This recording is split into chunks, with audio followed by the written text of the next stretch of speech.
Welcome back to the channel, everyone. Davey Deathray here. Hope you guys are having a lovely weekend so far. It is Saturday, May 23rd, 2026. Well, for me, it's still Saturday. For you East Coast folks that are chiming in, you super hardcore night owls, it is Sunday, May 24th. How about that? Well, out here, though, still 23rd. It's my nephew Devin's birthday. Happy birthday, Devin. Not sure if you're watching, but I just want to say happy birthday. And yeah, guys, if you haven't checked out my nephew's band, Lovely Colors, they're from Seattle. I'm just going to say from Seattle. Lovely Colors. Check them out. They're really good. They're fucking awesome. And that's all I'm going to say about that. But I'll share a link later on. How about that? Guys, it's been a long time since I've done something like this. Like last summer, I house sit at my sister's place, and I think for like 5 days straight I went live at 1 a.m. East Coast. So it's been a long time, but it's kind of fun. We get a little bit of a different group here. If you're joining us in the middle of the night, thank you so very much for jumping on in. If this is your first time, I hope you dig the vibe. The community here is amazing. So if you're new here, you're gonna love hanging out with these people, and I will try to make it pretty fun as well. How about that? And yeah, to any subscribers that usually can't catch the lives, maybe you're working in the middle of the night, graveyard shift, or what have you, welcome on in. Hit the like button, all that good stuff. If you're new here, hit subscribe. Just give us a chance. You can always unsub later if you don't like it. It's totally fine. I won't take it personally. But yeah, guys, tonight we're just gonna kind of hang out and have some fun. I've got a little news story here, kind of.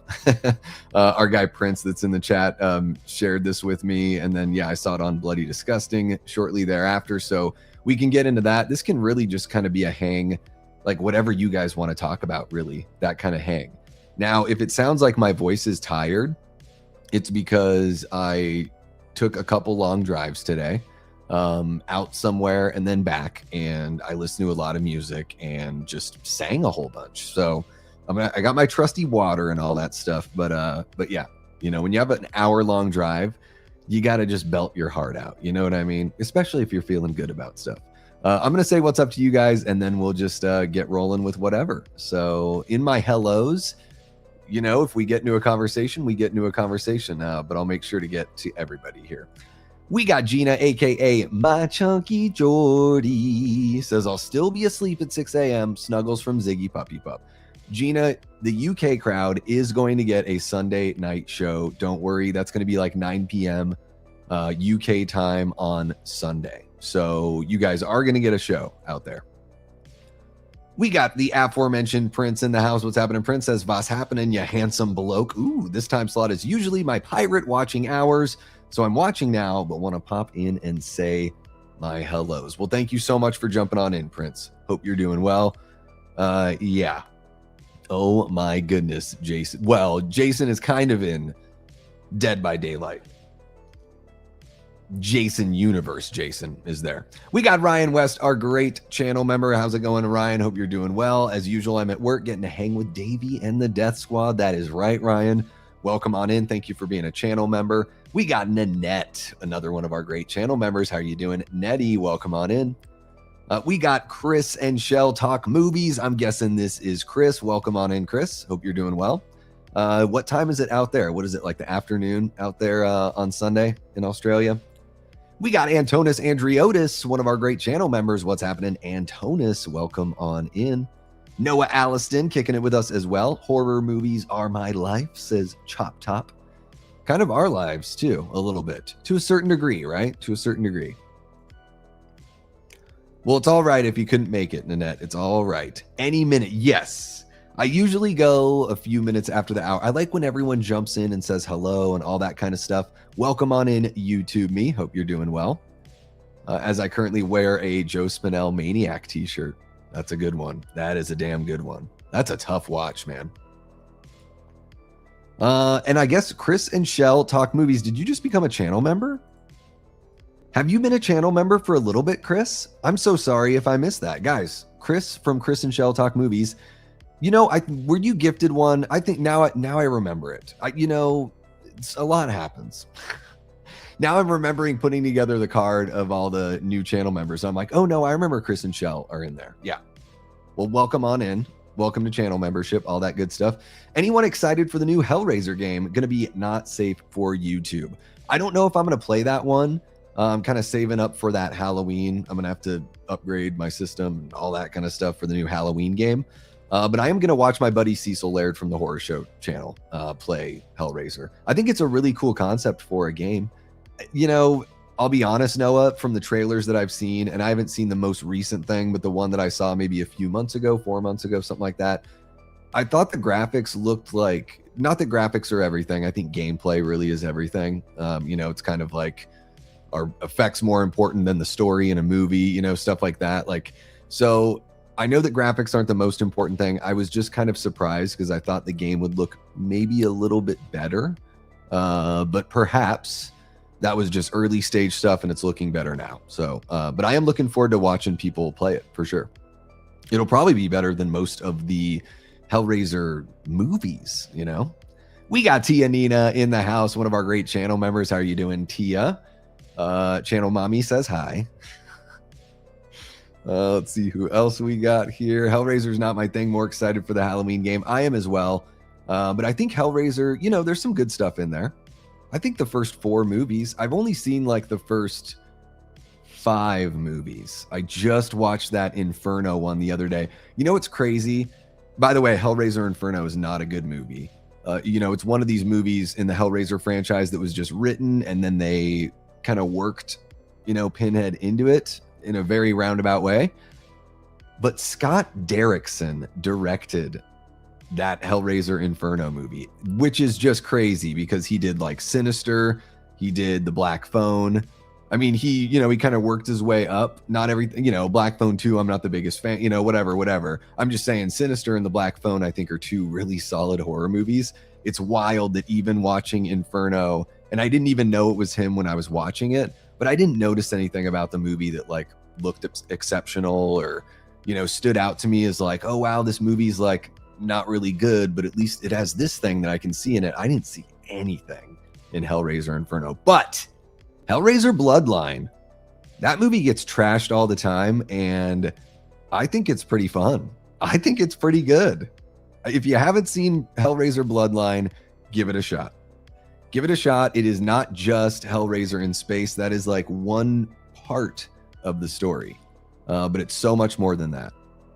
It's not amazing or anything, but I gave it 3 stars because I was like, well, fuck, everyone says this movie sucks, you know?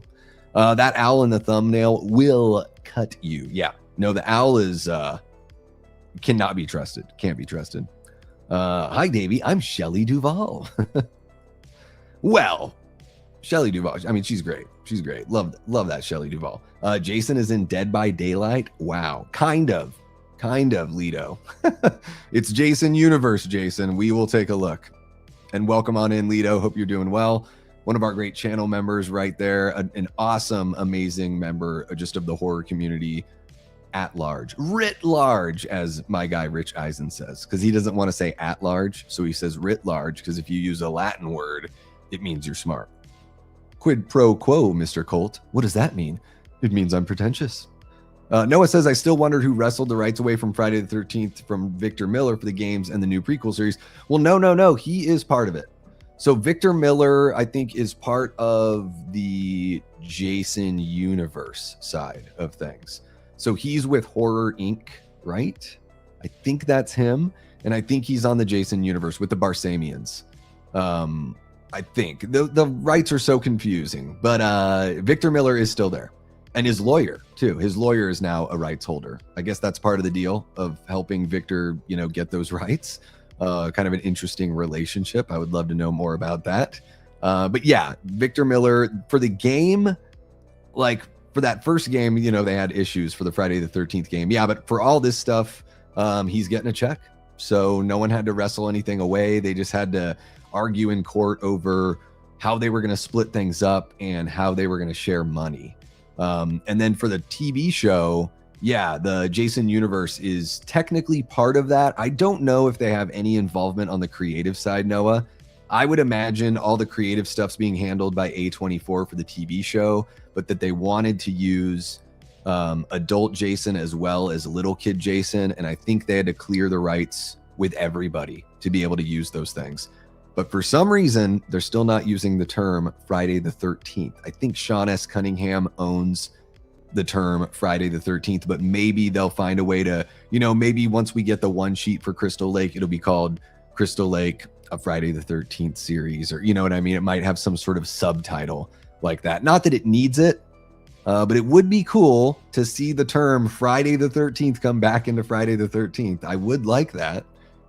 Welcome to Derry isn't just called Welcome to Derry. It's called Welcome to Derry. So, that kind of thing would be nice. We got Tara Brewer in the house. What's happening, Tara? Welcome on in. Happy early birthday, Tara. In the East Coast, it is your birthday. Tara, whereabouts in the country do you live? Are you in the Midwest? Are you on the West Coast? Are you on the East Coast? You don't have to tell me exactly where. I'm just curious to know the region, We got Gory Tiger in the house. What's happening, Gory? Welcome on in. We got somebody hanging out from it's a bot from Twitch. The Twitch bots are very nice to us. Let's see what else we got in here. We got Russell Collier hanging out. What's happening, Russell? Welcome on in. We got Papa John Loves Trash, one of our great channel members. How are you doing, Papa John? Welcome, welcome.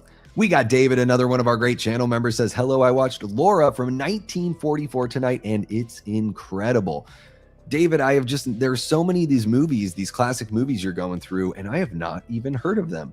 Are you going through, is there like a list, a website you're using, or is this like, where are you getting these, where are you finding your inspiration to dive back into older film? I'm very curious. Same birthday as Jamie Kennedy. Well, happy birthday to our guy Randy there, Mr. Jamie Kennedy. Let's see what else we got going on here. Hopefully I haven't missed anyone. I don't think I have. Lovely Colors have a debut record, Dancing with a Ghost. Let's go. Yeah, I don't know exactly what they're getting into this summer. But guys, if you like really groovy rock and roll, do I even call it rock? I don't even know. There's a shoegazy kind of element there. If you like stuff like the Arctic Monkeys and stuff like that, that's got kind of a loungy, sexy sort of vibe going on. Yeah, Lovely Colors. Lovely Colors is the band to check out. Let's see what else we got. Yeah, it is. Yeah, you know what? And here in the Valley, in the Phoenix area, it is like sometimes just visiting a friend can take, it feels like going anywhere takes at least a half hour, even if you don't hit traffic. I know you're probably talking traffic added in there, Lido. Yeah, it's pretty wild out there in LA. Like when my brother lived in South Pass, we could get to Hollywood in like 15, 20, like if we didn't hit anything.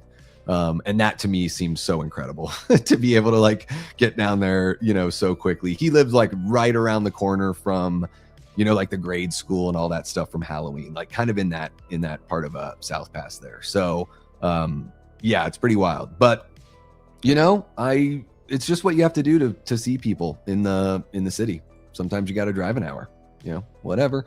I grew up in a town where the 15-minute drive was we got to drive all the way downtown. And it was 15 minutes with no traffic in Southeast Alaska. And it was, it's all relative, right? So back then it was, I got to go all the way downtown.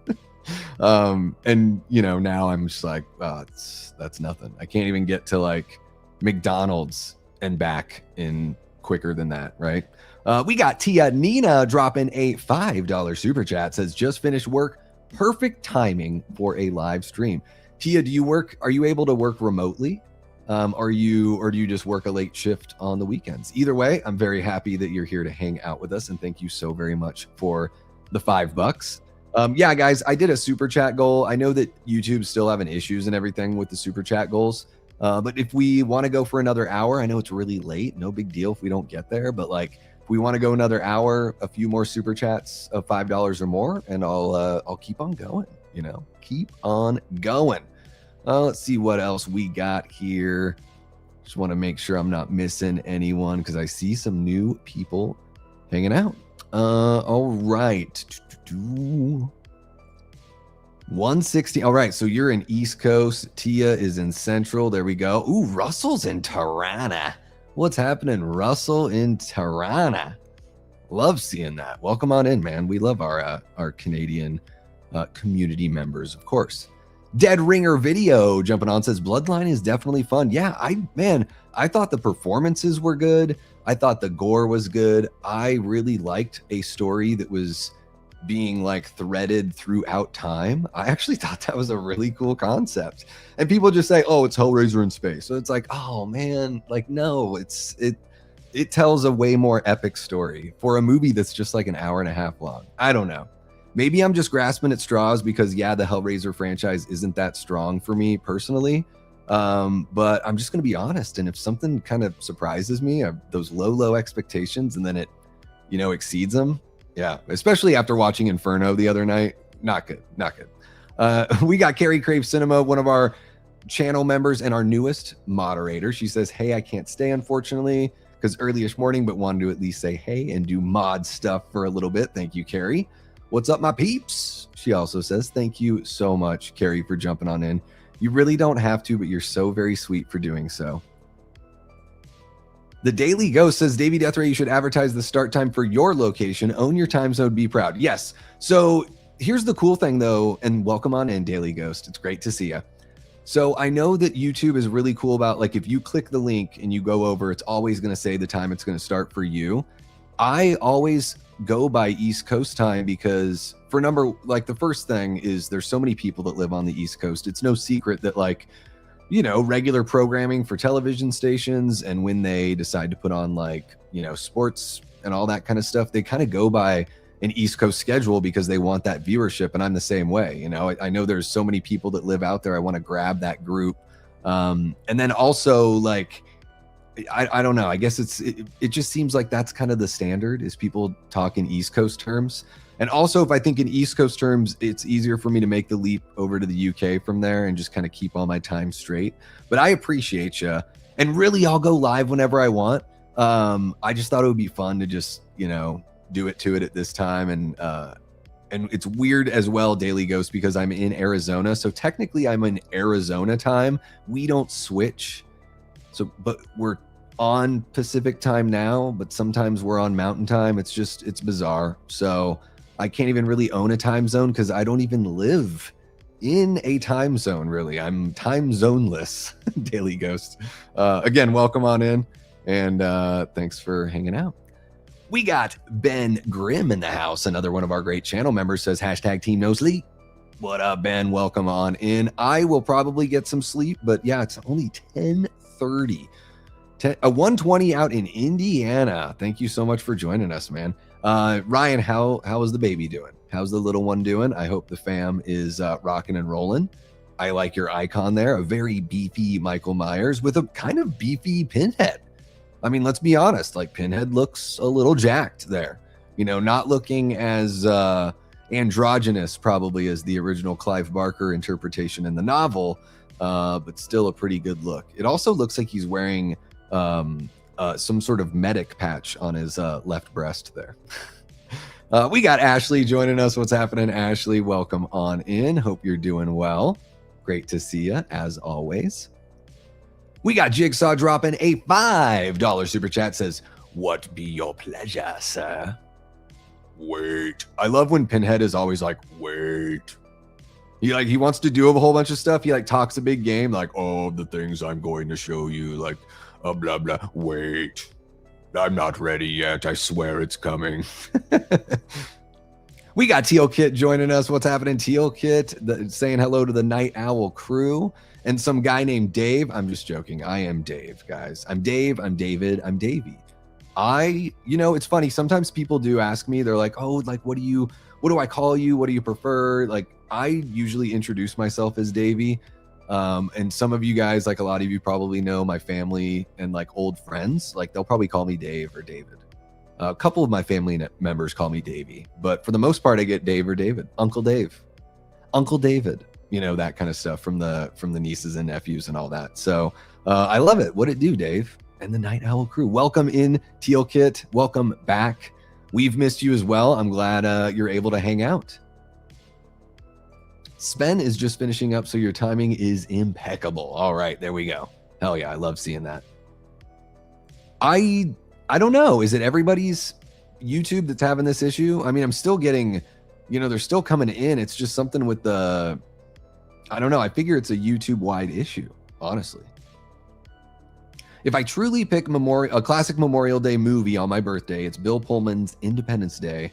I mean, it's a classic. Yeah, Roland Emmerich, Will Smith, Bill Pullman, Jeff Goldblum. Isn't Harvey Fierstein? Is Harvey Fierstein in there? I think he is in there. And then, oh my gosh, the Judd, what's his last name? The guy who was in Dear John, with a sitcom back in the 80s. He was on Taxi. Oh, it's not Judd Hirsch. Is it Judd Hirsch? It might be Judd Hirsch. I'm going to say Judd Hirsch one more time. Nice 90s thriller vid the other night, mate. Some goodies in there, says Gaz here. Some welcome on in, Gaz.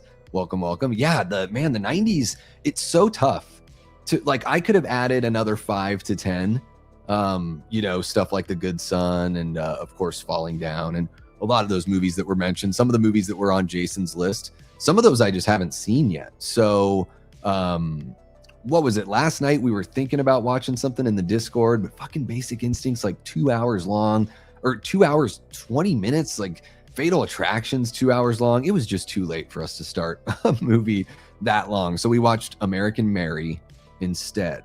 I think it's from 2012, something like that, with Catherine Isabel.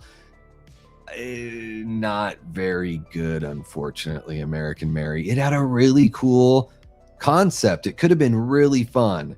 Like, at first you don't know, like, whatever, I'll spoil. It's from 2012. I'm not going to spoil every little thing. Catherine Isabel is mostly good in the movie. I think performance suffers a little bit because of the writing, honestly. It was like the Soska twins that wrote and directed that one. But like at the beginning of the movie, she's a med student, she's studying to become a surgeon, and she gets like kind of caught up in doing a couple like underground surgeries before she gets her degree and makes a shitload of money. Like, she needs money. And I thought it was going to be like, okay, we're going to get some sort of, now she's an underground surgeon for like the mafia, and we see all this crazy stuff that happens in the world that she gets wrapped into. But it's like, it veers away from that into like a couple other things. And then it swings back into like, is it a revenge movie now, or she's getting revenge on these people that have wronged her? It's like this movie American Mary didn't know like which lane to pick, all the possibilities where they could have gone with the story and just told one solid, focused narrative about this character. If they picked any one of these three things, they try to do all three. And on it, like, I think at one point in the chat, I was like, guys, this movie just feels aimless. So I think I gave it 2 stars. I think I gave it 2 stars. Anyways, you guys didn't ask about American Mary, but there you go. There's my American Mary thoughts. I was hoping it would have been better. I had higher hopes for that one. Personal top 100. Okay, you're rewatching them. Gotcha. Sweet. Hell yeah, David. I was curious, man. You might have even told me that before, but sometimes during a stream, someone tells me something and it just flies right away. We got Rick M8343 says Laura is phenomenal. An early Vincent Price film. I highly recommend it. It's a great mystery that's often intentionally hilarious. Hell yeah. All right. Well, I do love Vincent Price and his very interesting voice, right? Born in like the middle of the country, grew up in the United States. Isn't it wild when you listen to Vincent Price talk and you're like, this guy just grew up in the, I can't remember if it was like Oklahoma or somewhere where he was born. I don't know exactly where he grew up, but he grew up here in the States, and he's just got that very compelling, almost, there's this feathery lightness to his voice that is very, almost British, I don't know. Am I way off on that? Teal Kit says, thoughts on Jason finally being added to Dead by Daylight, and with Crystal Lake and all of this happening, does this mean a movie is sooner than expected? We are going to get into that. Let me just make sure I haven't missed anyone else. Oh, look at that. We got Jason Voorhees. How are you doing, Jason? Welcome on in. We got Matt hanging out with us as well. Second screening of Obsession. Loved it even more. I'll probably have to watch that one again as well. I really dug it. Yeah, really dug it. Look at that. Carrie's going to be over on Chris and Shell's channel tomorrow at 7 p.m. Eastern. They're doing a watch party for What Lies Beneath. That movie is so awesome. Oh my goodness. I'm probably going to have to tune in for at least some of that and get a little rowdy in the chat. But yeah, do you guys want to jump into a little news here and then we can just kind of chill out? not new to the channel, I've noticed you, or I noticed that icon from before, Jason Voorhees. So welcome back in. I might have said welcome just because I haven't seen you for a little bit. That's all. Yeah, let's go ahead and get into a little bit of news here. Holy cow, Jigsaw with another $5. Happy late Saturday/Sunday morning. Hell yeah. Hell yeah, Jiggy. Oh my gosh, how many super chats is that? I don't even know. That is, oh, wait, that was number 3. And then boom, Jiggy with another one. Password is 12345. What the hell's the combination? That's what some idiot has on their luggage. That's amazing. I have the same combination on my luggage. Carrie Crave Cinema has renewed her membership. She's been a member for 3 months. Holy cow. Carrie, thank you so very much. You really don't have to. You're now a mod. You're free from, like, you can just let go of those membership shackles if you want to, but I really do appreciate it. Thank you, Carrie. And then there we are, 4 of the super chats so far. That is amazing. Thank you guys so very much. Let's go ahead and jump into the news, and then we can just kind of have a free-for-all, you know, blah, blah, blah session. How does that sound, right? Because you guys are asking about the news. We got Jason Voorhees himself in the chat. What's happening, Aaron Click? Welcome on in. Hope you're doing well. Been a fan further back to dude. I love so much of Mel Brooks's stuff, but I think that Spaceballs is my favorite. It is like, I'm a Star Wars fan. It's the perfect mix between Mel being like silly and a little like on the naughtier side. And I like that it's to me, it sort of fits a little bit, you know, better with like Hot Shots and Naked Gun and like those other parody movies from that like late 80s, early 90s era. I love Spaceballs. Yeah, unfortunately it was, huh? It's too bad. I think the actors were better than the script in that movie, unfortunately. Yeah. And there's some, I'll just say this too, without, you know, getting into the specifics. There's a scene in American Mary that's very difficult to watch. And yeah, didn't like it. It's one of those scenes where you're like, okay, I get it. Can we move on? Because this is just not really. It was necessary for the audience to know that it happened for the story, but we didn't know. We didn't need to be there for the whole thing. Okay, I think you guys can probably put it together, the sort of scene that I'm talking about. But guys, let's go ahead and get into this. Jason Universe joins Dead by Daylight. Okay. Jeez, I'm crow. These fucking Jason Universe people. They are driving me totally batty. There we go. Look, I'm in a circle. Oh my God. What is it? What is the zone in Superman where they go into the where you're sent into the, God damn it, what's it called? Lido, I need help. I need some comic book nerddom. The Phantom Zone? I'm in the Phantom Zone. Okay, guys, let's jump into this shit. You guys know how I am about the Jason universe and that I'm trying to be really nice about Friday the 13th. I love the franchise. It's my second favorite slasher franchise.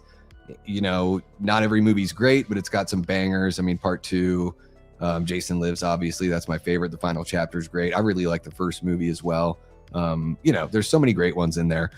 But, you know, all the rights issues, all that kind of stuff, we've been through it. Now we're starting to see some really good stuff from Crystal Lake. I think the show looks pretty damn awesome and probably like the best official Jason stuff we've gotten in a really long time. You know, I like the 09 remake. I think the show could be better because it's going to feel, hopefully it feels like it's got that connective tissue to the original films. So that's what I'm hoping for. But these jokers over at the Jason universe, they just keep on doing stuff that is very far away from what the traditional fans would want. They say a movie's coming, but all we're getting is a bunch of trinkets and bullshit. And actually, really quick, guys, before we dive into the whole thing, I want to reread something to you. Now, this is from when they did a licensing expo for 2026. I just read this the other week. Here, I'm going to switch on over there. I just read this the other week and it kind of made me gag a little bit. And I wanted to read this and just remind you guys where the Jason universe people are coming from. And then we'll go back on over to the Dead by Daylight. So this is a quote from Robbie Barsamian. He's the executive vice president at Horror Inc. So he's the guy that is effectively in charge of the Jason universe, or at least the one that's forward facing. And he says, and this is just from a licensing expo that happened weeks ago. He says, quote, "As we scale Jason Universe through premium content initiatives, our partnership strategy is focused on honoring the brand's legacy while expanding high-quality, multi-platform touchpoints that deepen audience engagement." I mean, this is like, was this written by AI? What is this? It is the most like garbledy-gook corporate speak. It just kind of hurts. It breaks my heart a little bit. Like, honoring the brand's legacy while expanding high quality, multi-platform touch points, high quality. Have you guys looked at your version of Jason Universe? I mean, I don't know. Maybe I'm being a little too mean. In Sweet Revenge, it's not like Jason looked terrible in Sweet Revenge, but now that's gone. Sweet Revenge isn't even on YouTube. You have to dig around to find it somewhere from someone else. And I feel like I'm getting a little tired of seeing like this version of Jason that I've got on the screen. Just this, like, it's just a CG version of Jason. It's just, there's no physicality and no body to it. It is just a two-dimensional flat object on my screen, and I don't ever feel like, when I look at this version of Jason, I don't ever feel like there's physical presence. And I hate the mask. I fucking hate those sunglasses eye holes. Anyways, let's go ahead and check out this article. I'm already ranting. I don't even get to the article. I won't even let myself get there, guys. It's terrible. It's terrible. So we're going to jump into this. This comes to us by way of Bloody Disgusting. Mike Wilson over there, who is, it looks like the resident video games guy.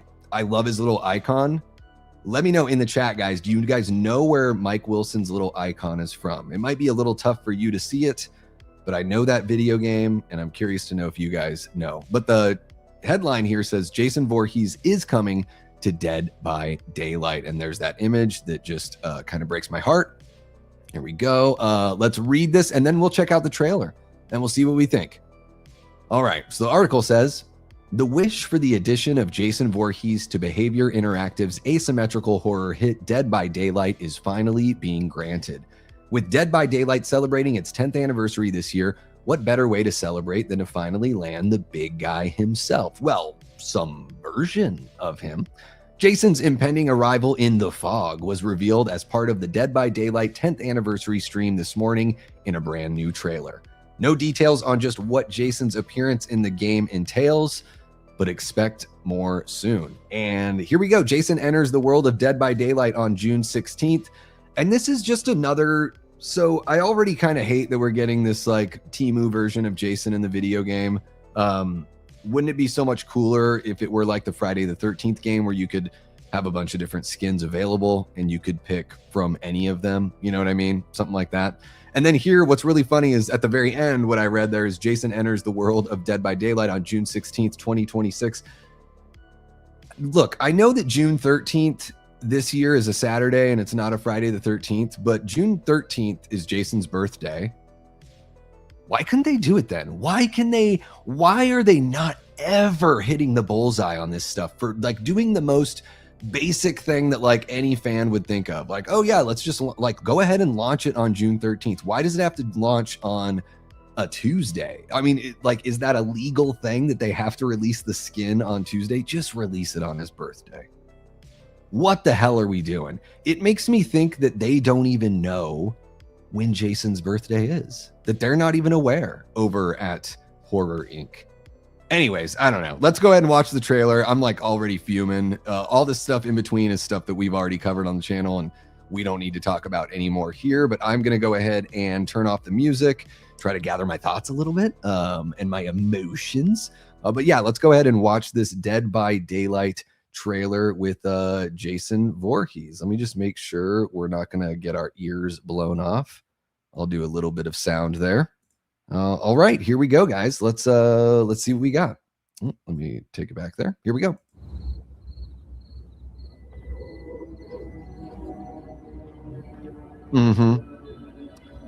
Sounds about right.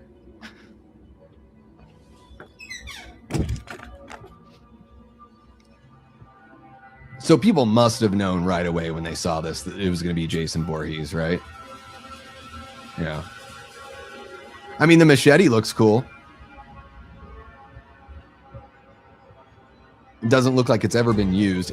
Yeah, very convenient that Jason's mask is just sitting there.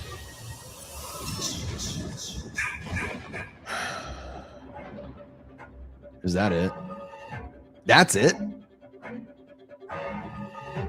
Okay. Well, what in the hell was that? I can't get too excited for that. Here's what I'm going to do. I'm going to bring this image over, and then I'm going to go back on over to you guys. Well, I'll leave it here for a second. Let's just soak in the way that Jason looks here. I don't know. If the two best looking things in that trailer are his hand pushing the door open and the way that the machete looks, then I guess we're really trying to find some positives here. But I don't know. Am I too negative on this stuff? What do you guys think? Are you pumped for Jason in Dead by Daylight? Are you bummed that you don't get like to pick a real Jason that you've actually watched in a movie? I don't know. I mean, you know, Horror Inc. says that a movie's coming. I don't anticipate it's 2026 now. I don't anticipate a movie until 2030. Something like that. Because they just don't seem to really know what they're doing. They don't seem to have any sort of, you know, fire under their ass. And then, you know, 2030 would be the 50th anniversary of the original film. So that makes me think that they would just sort of like let the TV show do its thing, continue with the tchotchkes and all the bullshit from Jason Universe. And then for that anniversary, we'll probably get the announcement of a Friday the 13th movie, like a true announcement. I wouldn't even be surprised if it happens like in fucking 2028. You know, because they keep on saying they're working on it, but I mean, of course they're working on it. I don't know. We just haven't gotten any real terms. But anyways, I can see you guys are very, very active in the chat. I'm going to jump back on over. If you're watching after the fact, jump into the comments section. Let me know your thoughts on the whole Jason Universe thing, the rights issues, just all that, Crystal Lake, whatever you got, put it on down there. Let me know if I'm being too crazy. Talk me off the ledge if you feel like I have to be talked off the ledge. And yeah, other than that, I'm just going to go ahead and jump on over to the live chat and see what the folks are saying. So yeah, jump on over to you guys. All right, let's see what we got here in the chat. You guys have a lot to say about Jason. Okay, let's see what else we got here. Noah, I do think some of the moments were done really well, you know, like the effects and everything. Yeah, just the movie. I wanted it to be a little, just to lean on one singular idea a lot more. Just did a watch party. Yeah, I've never seen Basic Instinct. Yep, no, exactly. Yeah, they popped on and Carrie was like, I think that's the Soska twins. And I'm like, I think they might have written or directed this movie. So I like looked it up and I'm like, oh shit, well, there you go. They did both. They did both. All right, let me just jump in and see what you guys are saying about the Jason stuff. So I'm going to skip ahead a little bit here. Jason, your soul will just have to be sold and you'll forever be on this. Yeah, there you go. Forever be on the channel forever. That's a double forever. That means you're really, really stuck here. Number 5, Johnny 5 is alive. Thank you so very much, Jiggy. We just reached our super chat goal, even though YouTube doesn't know how to count them. I do. Well, and Jiggy does too, frankly. I mean, I'll just give all the credit to Jiggy. I'm just reading from that. How did they wrestle the rights away? They just, they probably agreed to give him a big old fatty paycheck no matter what they did. I really don't know the Phantom Zone. Yes, I got there eventually. So Noah, I don't think they've really released like all the details. But if you go over to, gosh, what's his name? He played Shelly in Friday the 13th Part 3, Larry Zerner. So he's an entertainment lawyer. I know that he helped with the rights thing. I don't know at what level. I don't believe he was like hired by either party. He might've been hired by both just to help like mediate. I don't know. He hasn't said specifically, but he has broken down what he understands as like the way the rights are split. So if you go to his Twitter, you should be able to find that. But I don't think they've released all the details of like exactly what went down. So we may never know that stuff. But I would imagine money. That's what I would imagine. Okay, let me jump in and see what you guys are saying about Jason. Jason Universe people are coming from corporate boardrooms. That's what they're coming from. Yeah. Press release speak. I know, it really is like Chat GPT, or you had a lawyer write it and the lawyer didn't know that they were writing something, you know, for public consumption. Let's see what else we got here. Spoken like a true robot. Yeah. Oh, you haven't seen Sweet Revenge? Well, you know, you'll have to go to like a torrent site, or you know what I mean? Unfortunately, because both, you know, Angry Orchard and the Jason Universe scrubbed it. You know, once the contract was up, they scrubbed it from YouTube. So, yeah, it's, you know, Sweet Revenge is not, it's not garbage. I liked the music. I liked a few of the elements. A couple of the kills were kind of cool. There was some stuff that felt a little more Michael Myers than Jason to me. There's some like posing of body parts and stuff that I guess Jason did that a little bit. You know, more so his mom did that in the first movie. But yeah, Sweet Revenge, it's worth the time.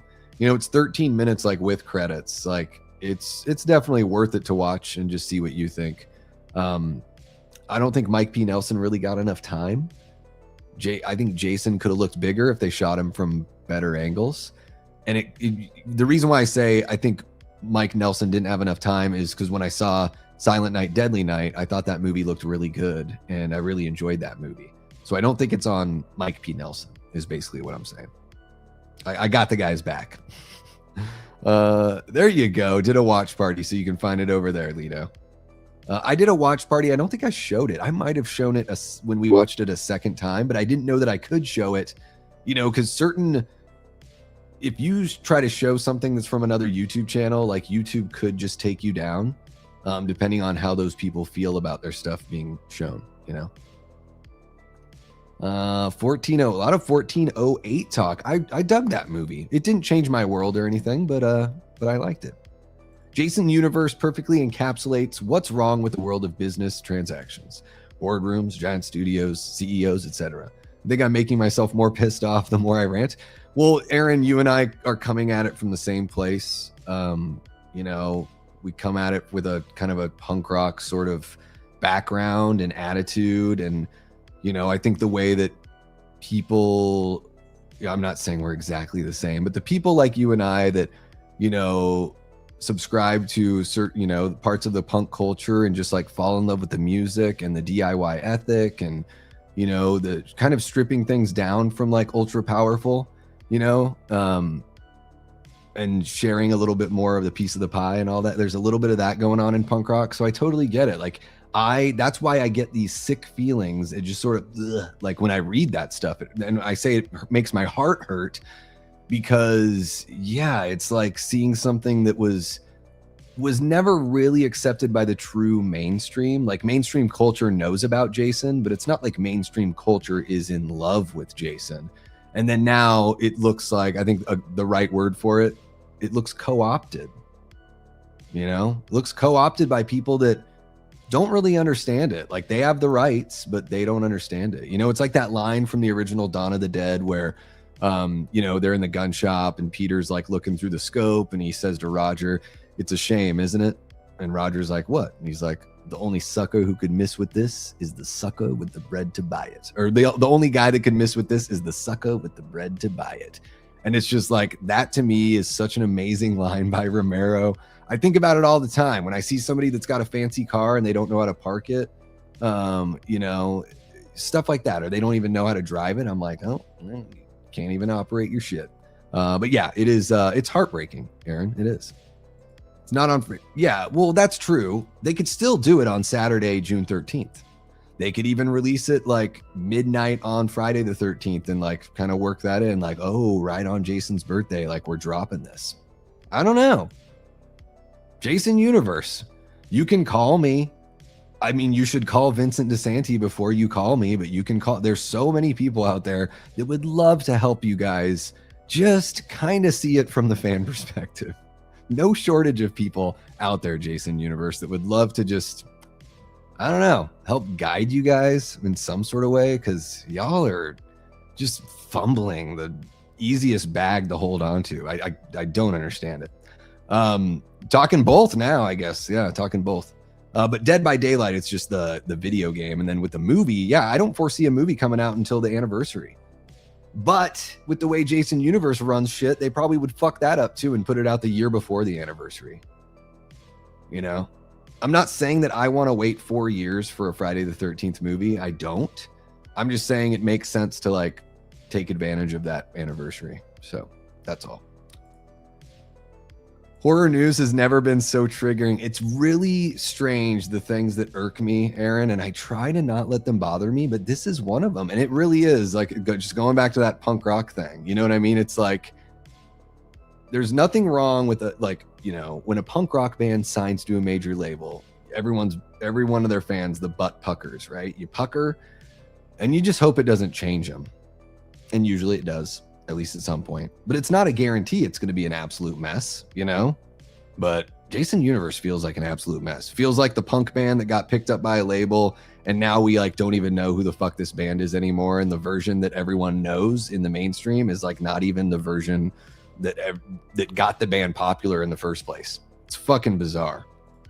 Mike Wilson's picture isn't from Zombies. Mike Wilson's picture isn't from Zombies Ate My Neighbors. No, it is. Let's see if anyone else said. I don't think anyone else said. It is. Welcome on in, Ron. Our great channel member, Theron the Brutal. It is from Splatterhouse. Maybe Splatterhouse 2. Let me double check here. But I think it's the TurboGrafx 16 version. Splatterhouse video game, not the 2010 one, you dink. Come on. Let me take a look at some pictures. So it is not the first one. It must be Splatterhouse 2. Must be Splatterhouse 2. I'm just bringing the stream to a grinding halt to check this out. Yes, it's from Splatterhouse 2, and it's actually from the, well, I think this is just the cover overall. I'm seeing the Genesis or Mega Drive cover here for all the Sega fans out there. Yeah, Splatterhouse 2. I figured it was like 1 or 2. Yeah, you could just repro one though, right? You could just 3D print one. You don't even have to, you know, I'm just saying fix the eye holes. That's all. Yeah, not very promising. New Kyler. There are beta gameplay footage of him in action on YouTube. Oh, okay. I saw like a trailer for the whole thing. We'll just watch, you know, that one trailer I think is good enough for us. Ellen Ripley. Oh, Dead by Daylight has Ellen Ripley for no reason. Well, she's pretty cool, but, you know, I guess if you can be her as a hero and not, you mean they have her in there as a villain? I hope not. I've never played Dead by Daylight. Yeah, I've never done it. Never dove into that one. I'm just too busy. I love Tia with the eyes, and I'm just like, what is Tia referencing? She must be referencing something very special. I don't know what it, Tia, what is it? What is it? What did I miss? Oh, I missed Joe from Media Poop Shoot coming on in. What's happening, Joe? Welcome, welcome. Yeah, sometimes it's tough because I'm like looking for the relevant conversation, and I can miss some people. But guys, Joe from Media Poop Shoot, one of our great channel members, one of our Death Squad mods. Welcome him on in. And check out Media Poop Shoot if you haven't already. On topic, I actually liked the other Friday the 13th TV show. I've never seen that one, but I should check it out because I know the guy that played Steven in Jason Goes to Hell is in the show playing a different character, and I really like that actor. Or at least I like him in Jason Goes to Hell. Yeah, I've never seen any of the Friday the 13th show. I've seen the first episode, of the Freddy's Nightmare show. I think Toby Hooper directed that first one. It's like the court case. You see the whole court battle, or, you know, how it all winds up with Freddy and stuff like that. Carrie says, I really want to see what they do with the Crystal Lake series. I'm just curious what they can add to the Jason lore. Well, we're going to get so much more Pamela. We're really going to know her character. We're going to know the kind of character or kind of person she is coming into the whole thing. We're going to see her relationship with Jason, and, you know, we're going to see the tragic end and how that ultimately, you know, twists her. Or maybe she'll be all fucked up from the beginning. I guess we don't know. But we are going to get more of that. You know, we're going to be able to, as an audience, buy into that relationship better. Not that, you know, I think they did a fine job in the original series for the kind of story they're telling and the kind of movie it was and everything like that. But it's really cool now that we have a chance to sort of reset that foundation, right, Carrie? I think that's basically what Crystal Lake is going to do. It's going to be a reimagining of the first, like, 2 to 3 movies. Something like that, or at least that era. And, you know, because if you go to IMDb right now, you can see that the gentleman, what's his name? Zachary, something that's playing adult Jason, he is listed for a handful of episodes. So I don't know how much of Jason we're going to see or if we're really going to get a good look at him, but somebody is playing adult Jason in multiple episodes. So in some sort of way, you know, grown-up Jason's going to be a part of the first season of the show. So we don't really know how that goes, but I think they're going to add to the lore just by, you know, enriching what we know about those relationships and providing more context and more of a emotional center for all of that. And I think we're just going to get, you know, a little bit of a more open world, you know? So I'm really excited for it. Yeah. Forever. Not giving royalties to Tom Savini. Yeah, one, I mean, I don't know if he really would deserve them. That would be a very unique contract, right? To sign up and do special effects for a movie in 1980 and somehow have rights to like the look. That's a tough one. That is a tough one. Hollywood Lido says they used the Jason Universe masks at Universal Halloween Horror Nights last year. When going through one night, some dude pointed at Jason and yelled, "Ha ha, Jason looks like an idiot." And you know what it is, Lido? It really is those eye holes. If they just made those circular. Like the rest of the mask, I don't really have that big of an issue with. I wish it weren't so elongated and like it kind of looks like a guitar pick more than a traditional just hockey mask, you know? It's a little too like, it's not pointed on the chin, but I think it is a little too slender down there. There's just something about it that doesn't quite look right. It's very bizarre. How do you fuck up a hockey mask? I don't know. I really don't know. Jason doing laundry in the lake? Probably. Let's see what else we got here. Oh, I got a call from Joe to take a hit. So here we go, guys. We're taking a hit. There we are. Yeah, Larry Zerner is awesome. And I really love Shelley too. I think Shelley is a well-drawn character. He's certainly not perfect, but I feel like it's kind of realistic a little bit.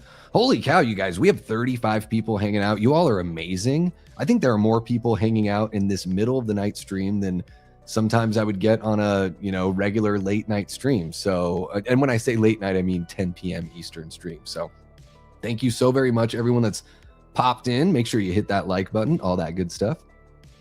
Well, Jason Voorhees himself, guys, we've made Jason wait long enough.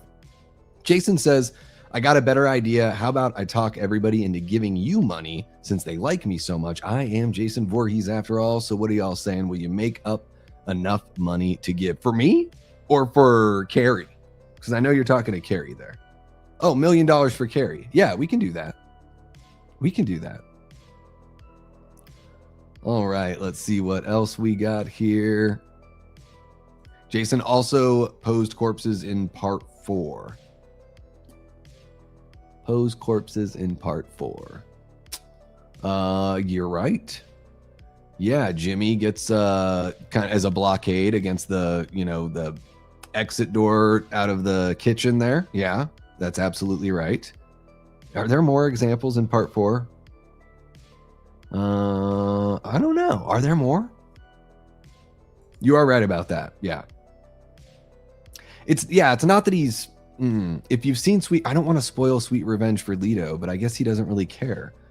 He like chopped up a bunch of people and like their body parts are like hung on a clothesline kind of thing. It's something like that in Sweet Revenge, but it's like dismembered bodies, you know. It just seemed like I was like, I don't know if Jason is really, it's not that he's not that kind of slasher killer. I'm like, I don't really think of that as a Jason thing, you know.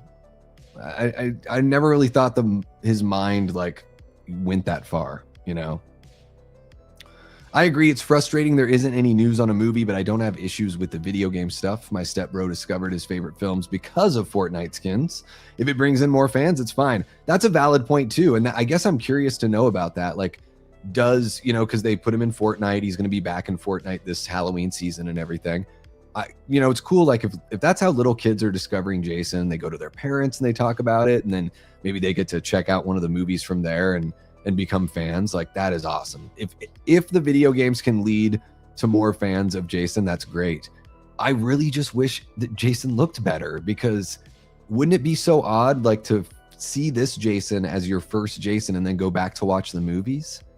And then maybe you have some weird, like, because this one is the first one you ever saw, now you go back to the real one and you're like, ooh, that's Jason. You know what I mean? Because that first impression can sort of, you know, become a template for what your mind expects after, you know, you've seen it. I don't know.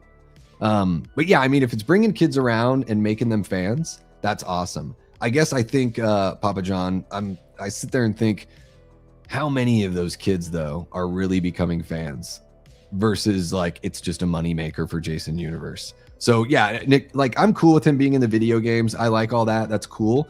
Like in Mortal Kombat and all that stuff, like, he looks like Jason. So I'm cool with that. Like, I just wish he looked cooler.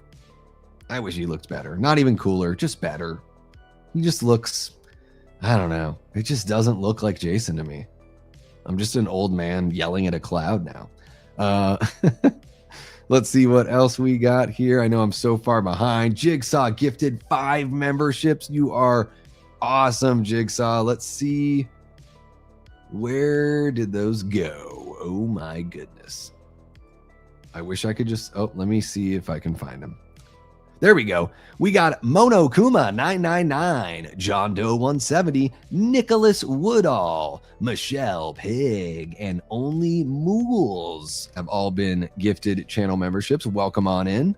Guys, we have over 100 channel members. It is amazing. You guys are incredible. Thank you so very much for becoming members, staying members, and gifting memberships. That's a really awesome thing for you to do, Jigsaw. I really do appreciate you, man. Thank you.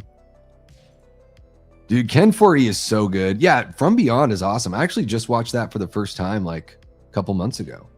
Yeah, Stuart Gordon, Jeffrey Combs, and Barbara Crampton, if those 3 are on a project together, I'm watching it. You know, like, what's the one? I mean, Reanimator, obviously, but then they did Castle Freak for Charles Band. I think that's all those 3 as well. Castle Freak is weird, but very good. I don't know. I like it. I kind of got a crush on Barbara Crampton. Sorry, not sorry. And I just love how over the top and like soap opera, like Jeffrey Combs is. You know, he's just got that quality to him. Love it. I bet in the 30th anniversary, they'll release a 4K. Well, it'll be shit. I mean, last year was the 45th, right? Or do you mean anniversary of one of the other releases there, Chris? That was my second guess. Yeah. Dude, Splatterhouse, that series is really fun. Yeah. Yeah, Stuart Gordon with the Lovecraft stuff is really, really good. Hey, look at that. This is totally a real person and not a bot from Twitch.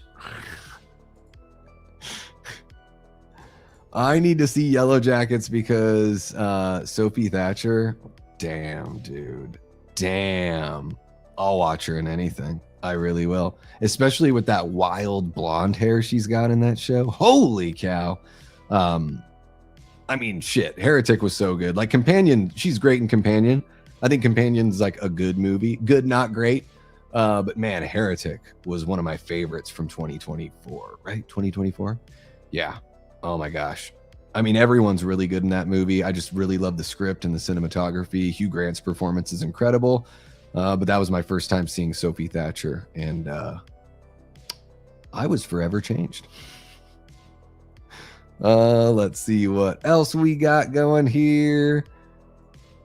Joel from Dark Room Review saying what's up again. Did I already get your super chat, Joel? Oh, no, I didn't. I saw that it had come through, but I'll take another one for Joe just for fun.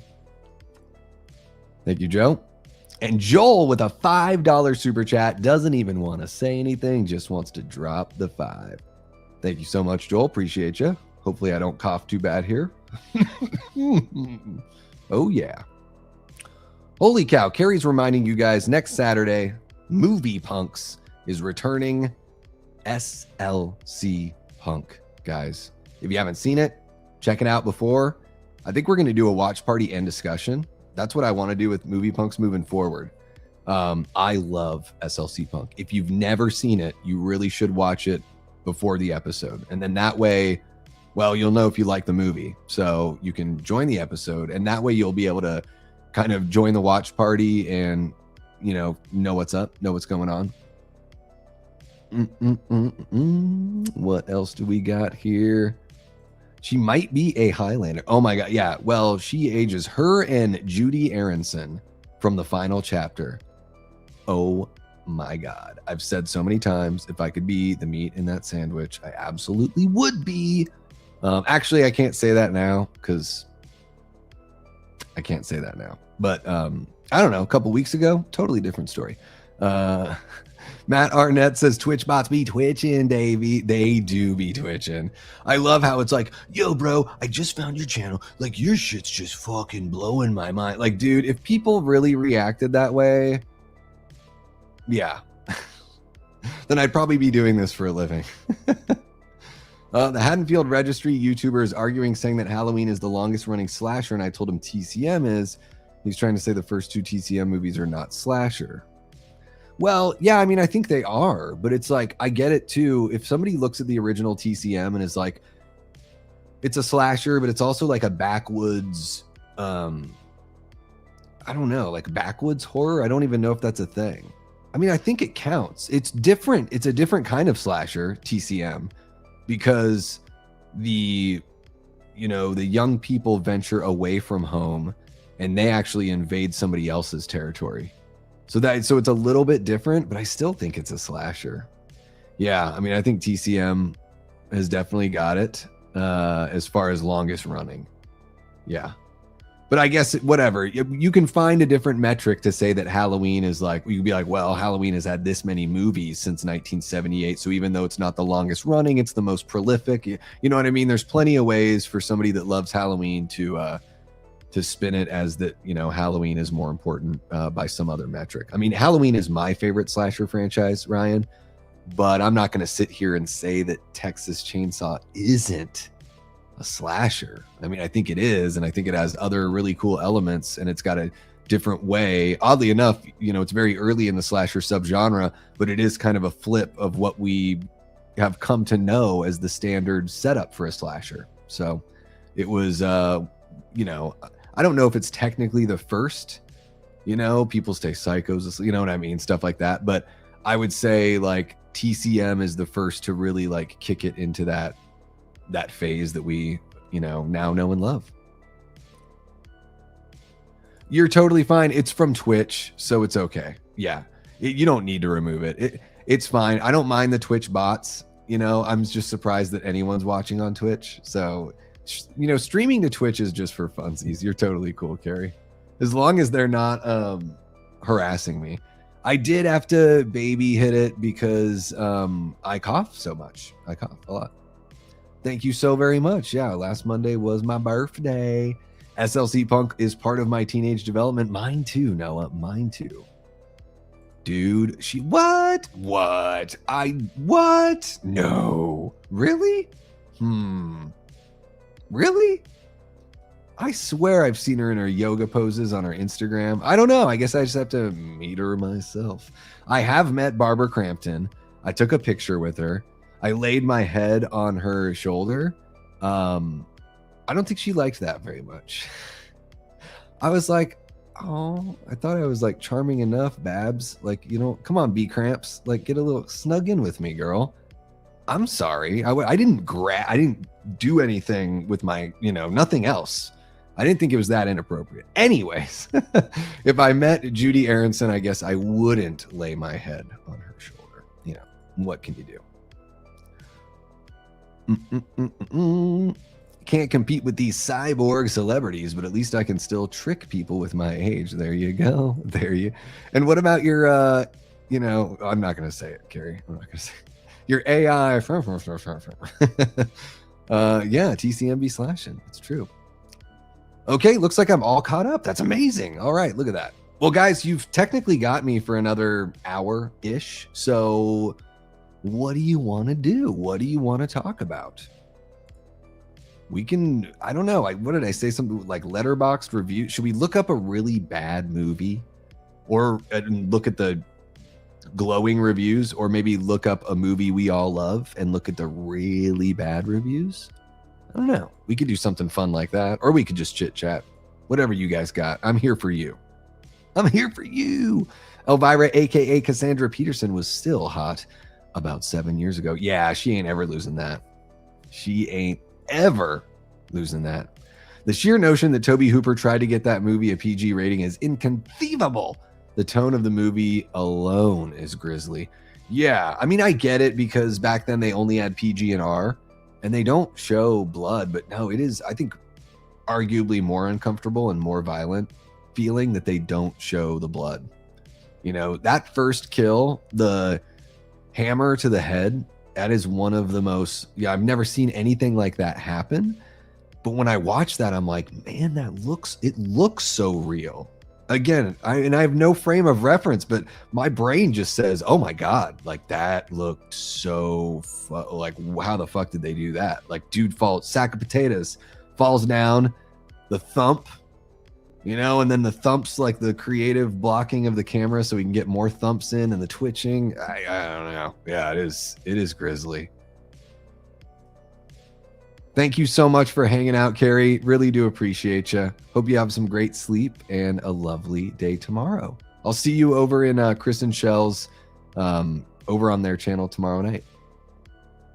I have seen Passengers, Chris. Yeah, I did a review with Cecil from the Horror Show channel, so it's over there if you want to check out the whole thing.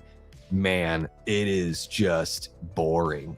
Passengers would have been it would have done really well for itself in like 2002, 2003. Not long after The American Ring came out and like those kinds of movies were popular, it would have done very well. It feels so much like one of those kinds of movies. And like the opening is great. The opening is basically a longer version of what you see in the teaser, which I really liked the teaser. I didn't like the trailer. Yeah, main characters don't really have chemistry. It's just boring. I think I gave it 2.5 stars because it wasn't like incompetent. It did have some cool shots and some cool uses of lighting every now and then. Like, it wasn't poorly made. It just wasn't interestingly written, if that makes sense.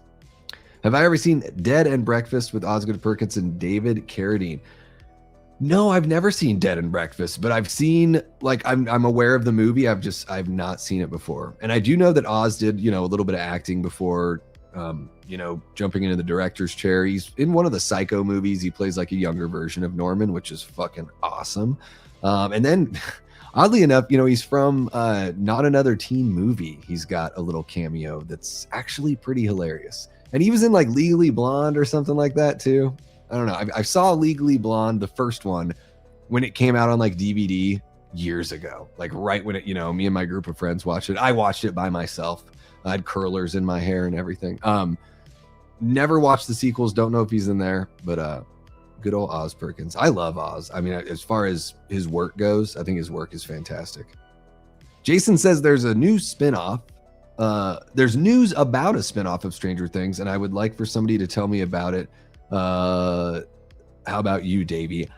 So are you talking about Tales from 1985 or whatever it's called? I have not seen that, the cartoon. I haven't heard great things about it, but I've not seen it. And then that's the only one that I know about right now that's actually, happening. There's been talks about other ones as well. And then I know the Duffers are producing other shows for like Netflix before they move over to Prime. So I don't know what they're going to do over at Prime. I think they're going to start with like a movie and then, do something else from there. But yeah, I haven't heard the best things about that cartoon. And I don't understand like why what is it, between seasons 3 and 4 or something, like, why do we need a cartoon that's between 2 of the seasons? It's like, if it were important enough, we would have already known about it from the seasons that we watched after. So I guess I don't see the point. I don't know. Maybe I'm being too logical about that. It's entertainment. I get it. But I'm also like, well, why are we doing this? Just because we can, I guess. It's probably the reason. Have a great sleep, Lido. Thank you so much for kicking it with us, man. Take care. Love you, brother. Yeah, Legally Blonde. There you go. Davey, how do you feel about remakes? Way too many people complain about don't mess with the original when a remake does not change anything about an original. Watch it or don't watch it is what I say. I think that's pretty good. Yeah, I think it doesn't erase the original. Maybe it makes people go back and watch the original a little bit more.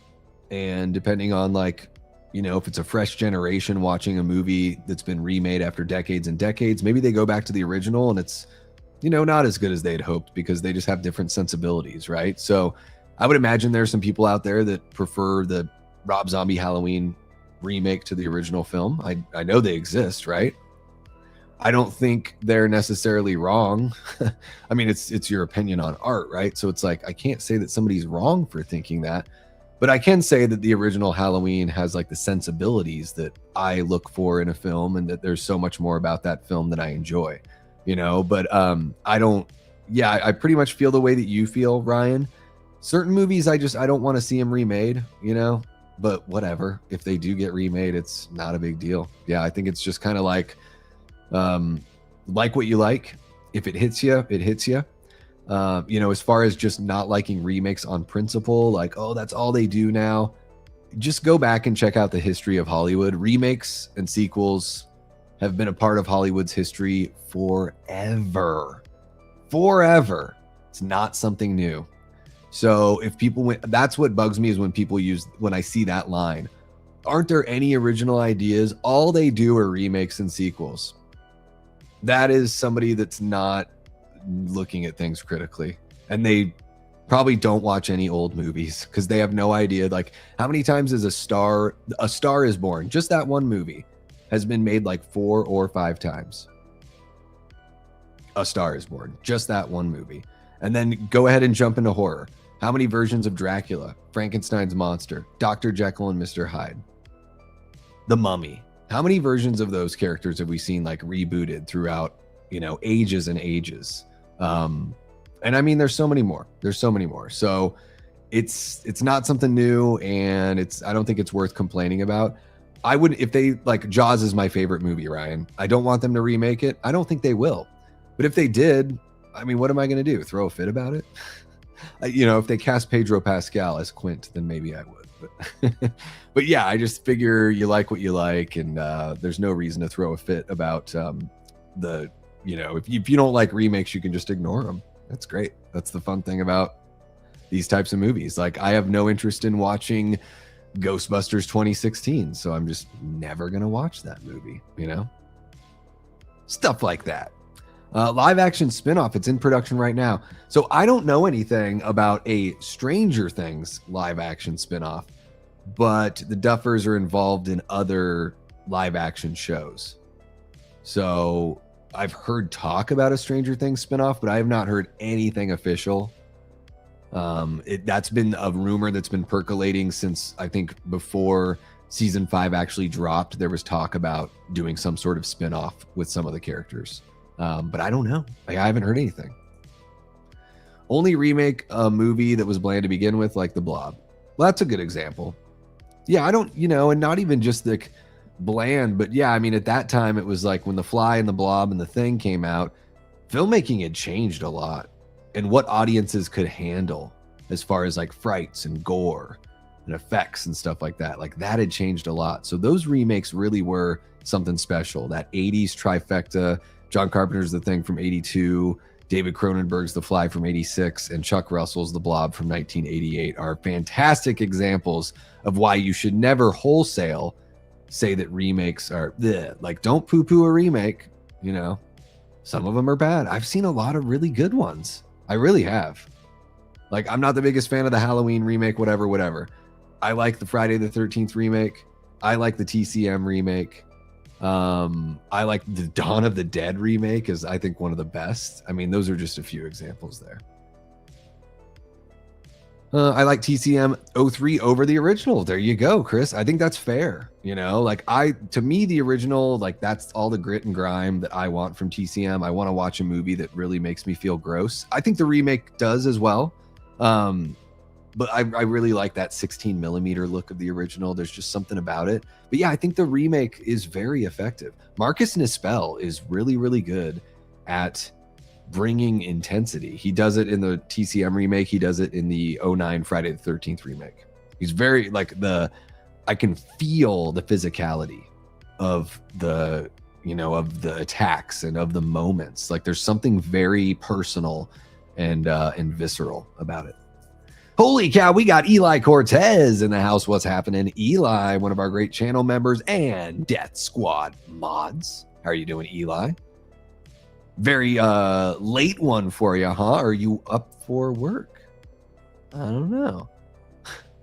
It's not that hot. Noah, I've heard people say that. That is, you know what? I'm not even saying it. I'm not trying to give you shit or diarrhea. I'm definitely not trying to give anyone diarrhea. But I've seen this take before. Yeah, I really have. I think there are a lot of people, and I think Chris and I are probably around the same age. And Noah, it sounds like you and I are probably around the same age. But I think there are a lot of people that are just like, in their early 30s, that they saw that TCM movie in the theater when they were teenagers, and it just, blew them away. You know what I mean? Or maybe not in the theater as teenagers, maybe a little bit younger at home, So I don't even think it's the hottest take, really. I mean, you may disagree with it, though. I'll allow it. I feel weird. You said like that you wanted me to stick around, so I am, but I'd rather be on my other account. I don't know. Is this Nanette?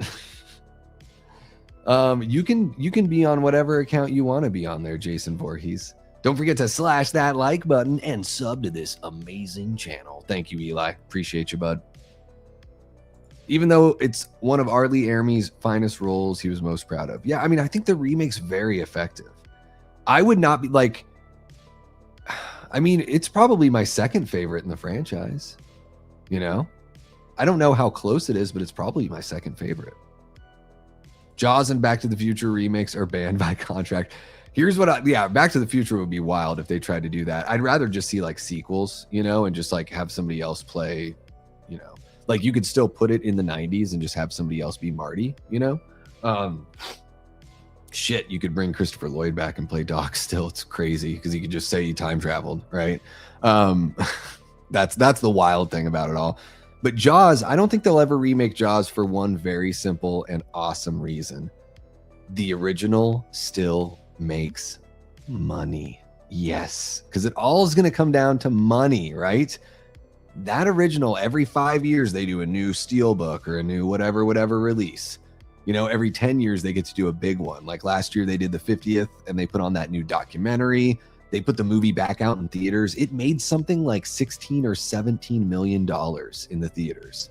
A movie that's 50 years old.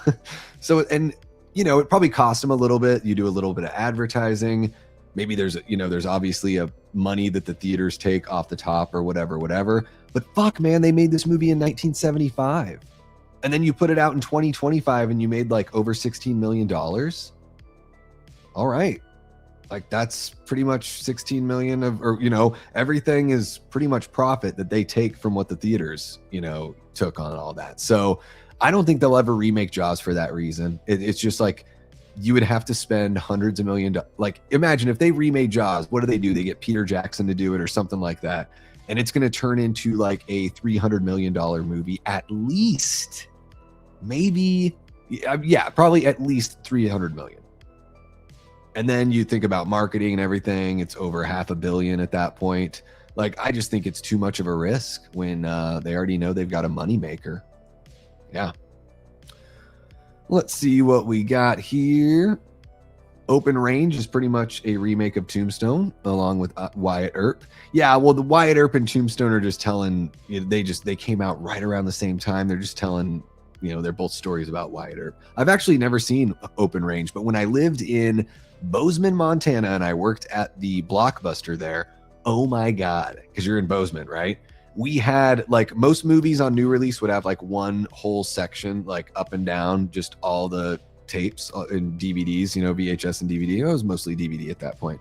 But oh my, dude, Open Range was like 2 or 3 of those. And we couldn't keep the copies on the shelves. And I shit you not, I heard this one sentence so much after Open Range came out on DVD. You got that there, Open Range. And that's like exactly how every cowboy asks for the movie. You got that there, Open Range. And I'm like, oh, yeah, dude.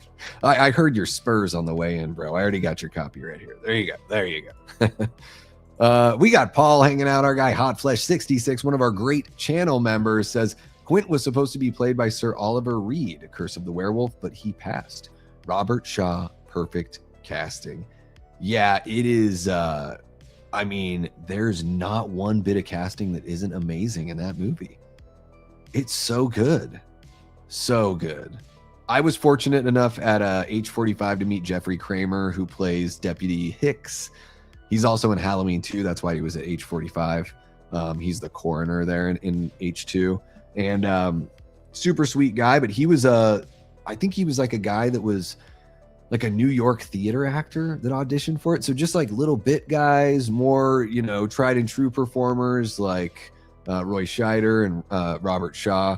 Dreyfuss was sort of up and coming at that point. I think he had really only been in like one film where he had like a bigger role. I think he talks about it on like one of those old documentaries, The Shark Is Still Working or whatever, where he's like, he went and saw his very first performance and he was so mortified at the film and at his performance that he took the job for Jaws because he didn't know if he was ever going to get offered another job. So I like that story there. Yeah. Great remakeable. Yeah. I mean, I still call it a sequel. To me, Evil Dead 2013 is 100% not a remake, but I understand that people call it that. I'm not going to fight you over it, but I'll fight the Jason universe just for existing. Thank you for sharing that there, Eli. You got that there, Media Poop Shoot link. You got that there, Open Range. Thank you for sharing that, guys. Sub on over to Joe's channel. When the remakes occur outside of the zeitgeist of the time, TCM 74 was a different era of the filmmaking than the remake. Yeah, I think it's always good when it's weird when it's like, oh my God, it's been 20 years and they're remaking it. That seems a little too close for me. But, you know, The Thing, The Fly, The Blob, those were not much. It really is like you're talking about occur outside the zeitgeist. I also think that, yeah, you need to wait. There's a certain amount of time, but really it's like, has filmmaking changed? And can you remake this movie and say something? Can you say something different with the same story? You know, I think that's kind of the trick with a remake. It can be tricky for sure. You know, I mean, you know, in Zack Snyder's Dawn of the Dead, they make the zombies faster. There's way more people, so you can have a higher body count. So you can just have more drama, all that kind of stuff. So at its basis, Dawn of the Dead, the remake, yeah, it's a remake. There are people in a mall fighting zombies, but it doesn't really have the social commentary that the original has. And I don't think it needs it, really. And it's not like it doesn't have anything to say. I just don't think Zack Snyder is trying to make a point about consumerism and getting lost in like that kind of culture the way that Romero was in Dawn of the Dead. You know what I mean? So, you know, I think that's another trick of it too, is like, yeah, you got to remake it. You also got to make it your own, you know?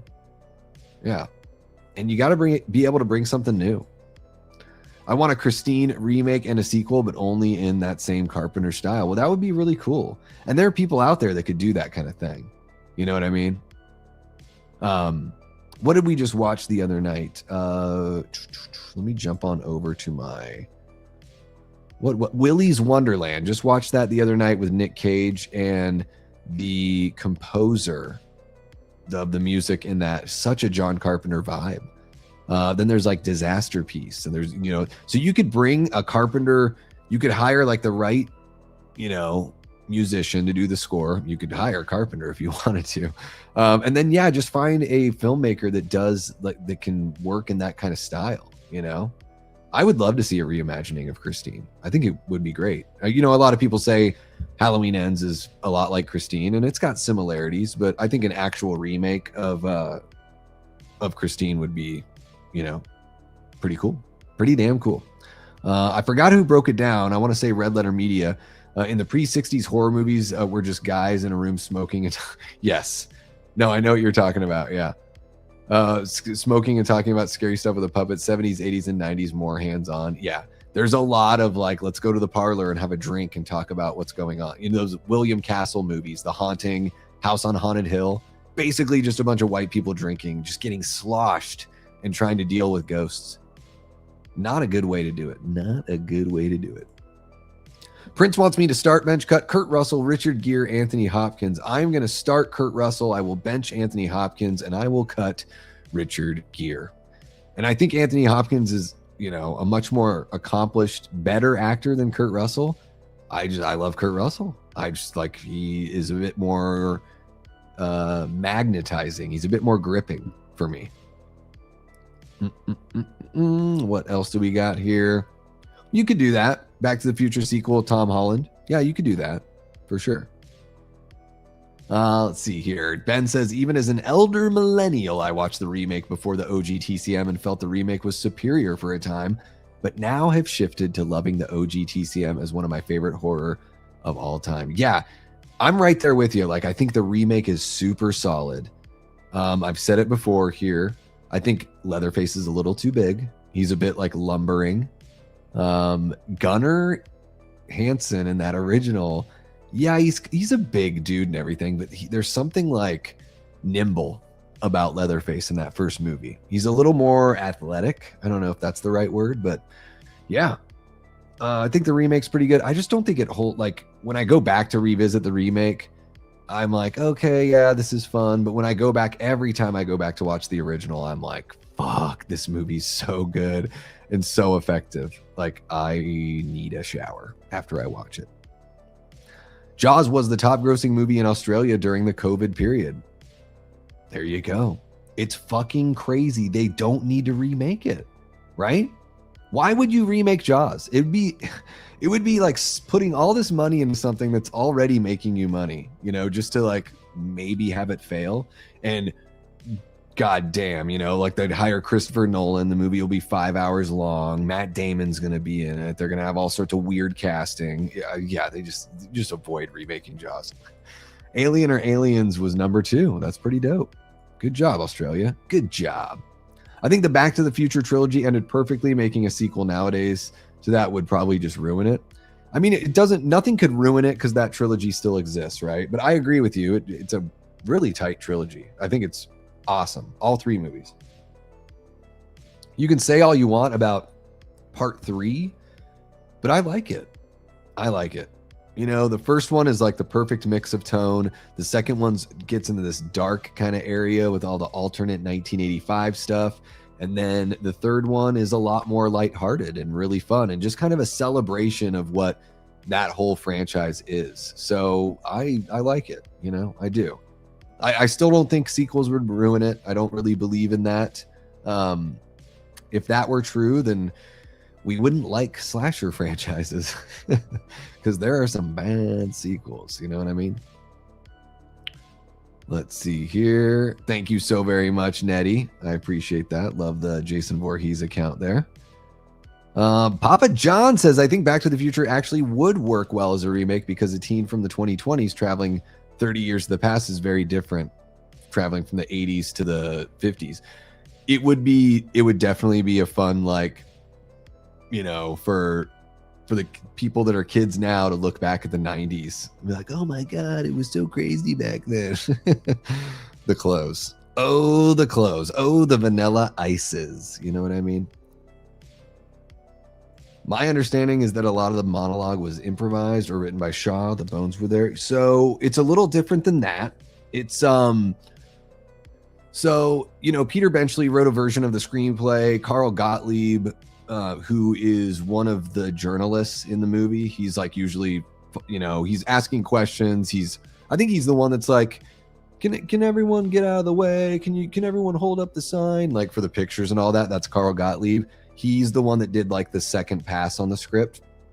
And I think he took the first attempt at the Quint speech. There might've been somebody else that jumped in there, but yes. And the final version is one that, Robert Shaw wrote the final version of the Indianapolis speech. In the documentary, the 50th documentary, I think that's where they talk about this. He went up to Steven Spielberg. There's a whole bunch of stuff about how Shaw was like, drunk and stuff on the set. None of that is true. Like, as far as everything I've heard is that Shaw would drink when they were done and stuff like that, but he did not. He was very serious about, he's a stage performing actor. Like, he's classically trained. He's playing a character and he can do it very well without the booze. But the first night when they were attempting the speech, he told Spielberg that he wanted to try it with a little bit of drunkenness. And so, he got a little bit too tipsy. And the way the story goes, I don't know if it's like his kids that tell the story or who it is that tells the story. It might have been Steven Spielberg actually in the documentary, but he, came to set the next day and he was like so embarrassed. He felt like he wasted everyone's time. He knew that it wasn't good. He knew they didn't get anything that was like usable or anything like that. And it was like he was embarrassed, that he just burned the night basically. So they went in, did it again. He was sober and nailed it. Yeah. Taking me for a walk. Oh, there we go. Noah's got the whole thing. Yeah. Yeah, did it drunk first and came back for the second go round. I will for sure argue that Evil Dead 2013 is not a remake. You don't have to argue with me, Ryan. I'm right there with you. Yeah, not a remake. It's a sequel. Ash shows up at the end of the credits. He does. It's true. Zack Snyder peaked with his first movie written by Jimmy the Gun. Oh, yes. Did he peak with that one? I think his Justice League is really good. I also really like the Ultimate Edition of Batman v Superman. I think Dawn of the Dead is like it's so much fun. It is just it is a wild ride. Yeah, to go from, music videos and commercials to jumping into something like Dawn of the Dead, like what a fantastic movie for your first feature length, right? Want an underrated thriller? Sigourney Weaver and William Hurt in Eyewitness from 1981. I'll watch it later. You're welcome, Davey Doo. Have a good one, Prince. Thanks for hanging out, man. That's a really good remake too. I think House on Haunted Hill 99 is fucking awesome. Yeah, 13 Ghosts. I love that. Ghost Ship is the one that has the crazy epic opening where everyone gets like decap attack. 13 Ghosts. That's one that like. I think a bunch of people watched it in the Discord not too long ago, and I just wasn't able to make it. So I like saw little bits of the beginning and then had to bounce. But I saw that one, to quote Jamie Hart, I saw it in the theater. I just don't remember much about 13 Ghosts. You could find a way to do it with something. I don't know. I mean, we have more advanced vehicles now, though. What about a teenage boy that gets something that's not classic necessarily? Maybe you get some badass like kind of Tesla thing or some sort of, you know what I mean? Some sort of smart car kind of thing, drives itself, all that shit. Parents want him to be protected and everything like that. So they get this fancy car for him. But there is some spirit in there that attaches itself to the kid. So at first the kid's reluctant, but then he starts to be seduced by Christine. There you go. Christine remake on the way by the people who made the Hannibal and Bates Motel shows. All right. Making it very horny. Okay, so it'll be perfect for the people that frequent this channel. All right, what else do we got going here? Halloween Ends. It's the same character, Corey. Yeah. Well, Arnie and then Corey. Yeah. It's definitely an homage for sure. I love Halloween Ends. I'll never be a jerk about that one. What way are you meaning when you say Leatherface was too big in he's like, I just think that it's Andrew Bierninski, the actor that plays him, is just a little too like slow and lumbering, and there's nothing clumsy about him. It just doesn't seem very like, I don't think he's as intimidating as Gunnar Hansen. I feel like Gunnar Hansen's version is there. He's scarier to me because he's a bit more, I don't know what the word is. Yeah, nimble and like effective. I'm more afraid of Gunnar Hansen's Leatherface. Sometimes I think you can just go too big. Like, I don't think Tyler Mane's any scarier than Nick Castle as Michael Myers. I would actually argue that the bigger Michael gets, the less scary he gets, because in the Rob Zombie remake, he's like breaking through oak doors. What the fuck? Like, I don't even know if I can be afraid of that. It's kind of like the running zombie thing. Like, are you afraid of running zombies? Like, you're not getting away from them. A running zombie is going to kick your ass, and that'll be that. And like a Michael Myers that can just break through an oak door, like a solid door of, a very nice house, like can just, tear it to shreds. I'm just sort of like, you might as well just let the guy get you, because like you're not getting away from that. So I think it makes it scarier when there's more, scarier, and there's more tension and more suspense when there's like a way to get out, but you just can't. Regular size Nick Castle to me is scarier than Tyler Mane as Michael Myers. Tyler Mane as Michael Myers looks really cool, but I don't think he's as scary. So I don't know. I'm just a weirdo like that. You could remake Jaws, just try to make it a better movie, which wouldn't be hard. Be gone, vile human. Yeah, we talked about that a little bit. Like, who would you cast? Jude Law as Quint. I think that would be pretty dope. I would like that. Jude Law as Quint. Ethan Hawke as Brody. Somebody young for Hooper. Evan Peters. How about that? Everyone wants Evan Peters for everything else. What if you brought in Evan Peters and had him be Hooper? Hooper! Stop playing with yourself, Hooper. Kind of, yeah. Just like this, yeah. Not athletic enough. I think you can, but you could, I get it. I totally get it. Like, I love Michael J. Fox. I'm just saying that it's possible, but it'll be tough. What's happening? Asha, one of our great channel members from out there in the UK. Asha, you're still getting an evening stream, UK time, so don't worry. I just wanted to do something a little different here. Let's see what else we got. Arnie Cunningham. Yeah. Did I say Arnie? Was I wrong? Could be related. Yeah. That's it. It's canon. Lee Cronin's The Mummy is tied in with Evil Dead Rise. Oh my gosh. Yeah, they had the same glasses and everything. What's a good or great modern horror made in the last 15 years? There's so many. Yeah, I don't know. Hokum, Obsession, Oddity, Heretic, Long Legs, Late Night with the Devil, Sinners. There's so many. So many. Yeah, I think, well, I think Gottlieb, did a pass on the whole entire script for sure.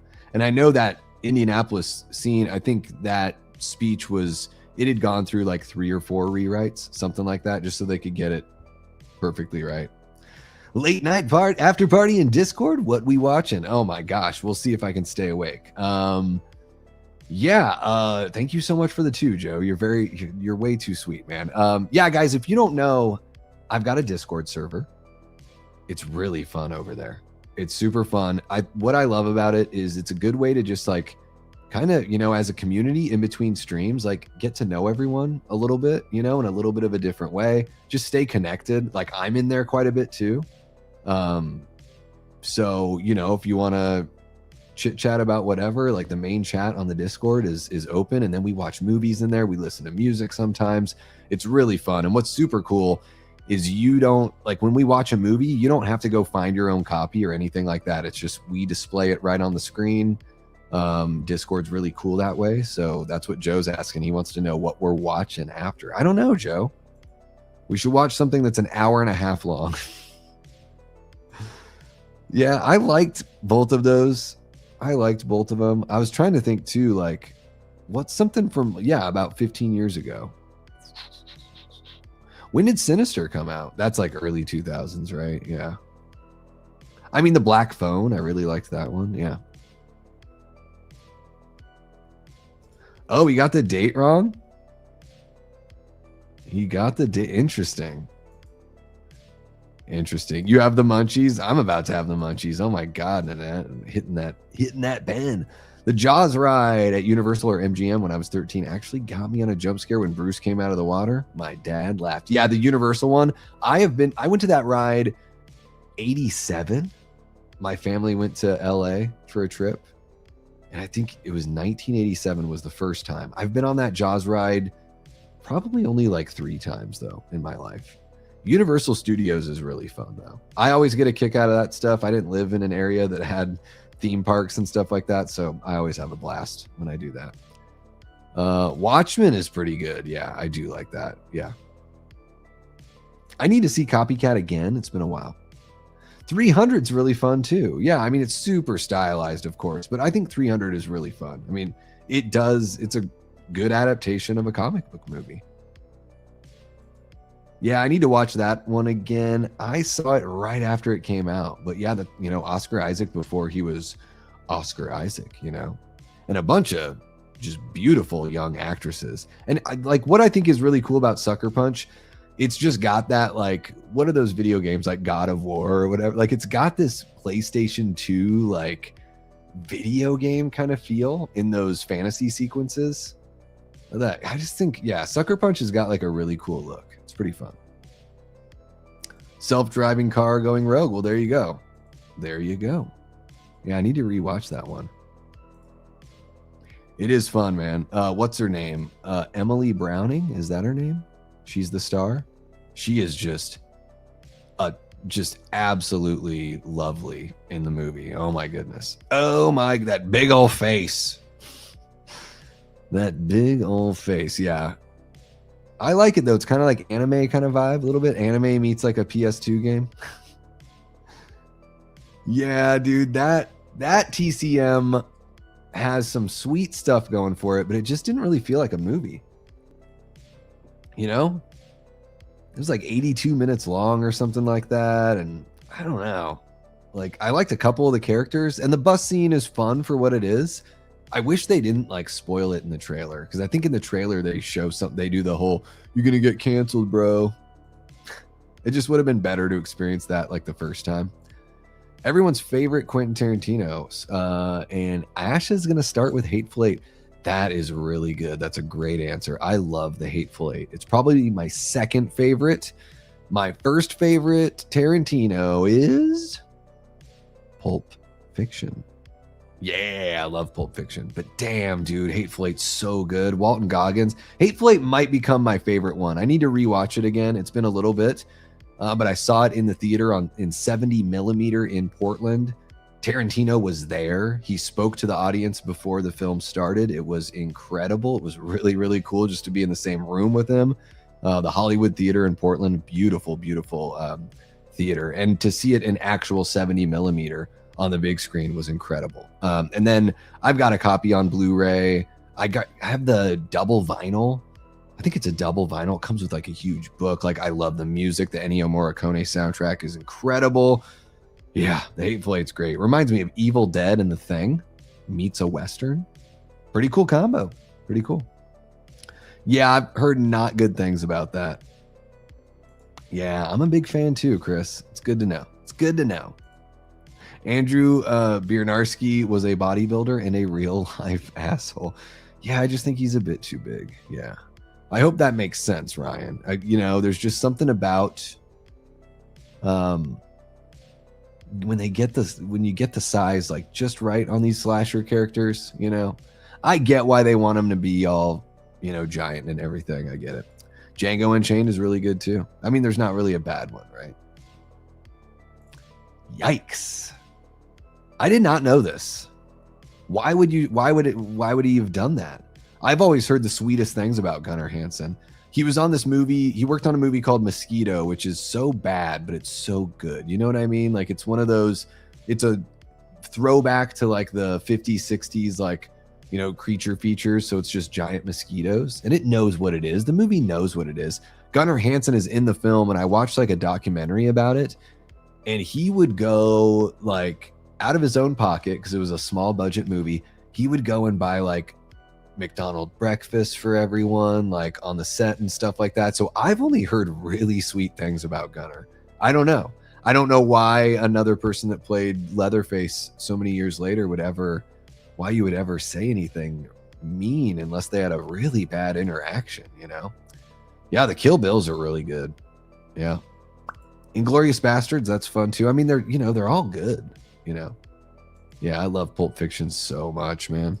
We got Jeff Down is up hanging out. What's happening? Jeff says, evening, Davey, and the entire Death Squad. Ooh, Deathray Squad. Ooh, there we go. I hope everyone's enjoying their Sunday night. Or Saturday night. Sorry, Sunday morning for some people. Saturday night for us. Yeah. All right, let's see what else we got. Guys, I'll be live for about another 15 minutes. How about it? Holy crap, though. Our guy Ryan Michael is in. Boom, dropping a $20 super chat. Says, what's up, Davey and the Death Raiders? Ooh, I like Death Raiders. That's pretty cool. That is pretty cool.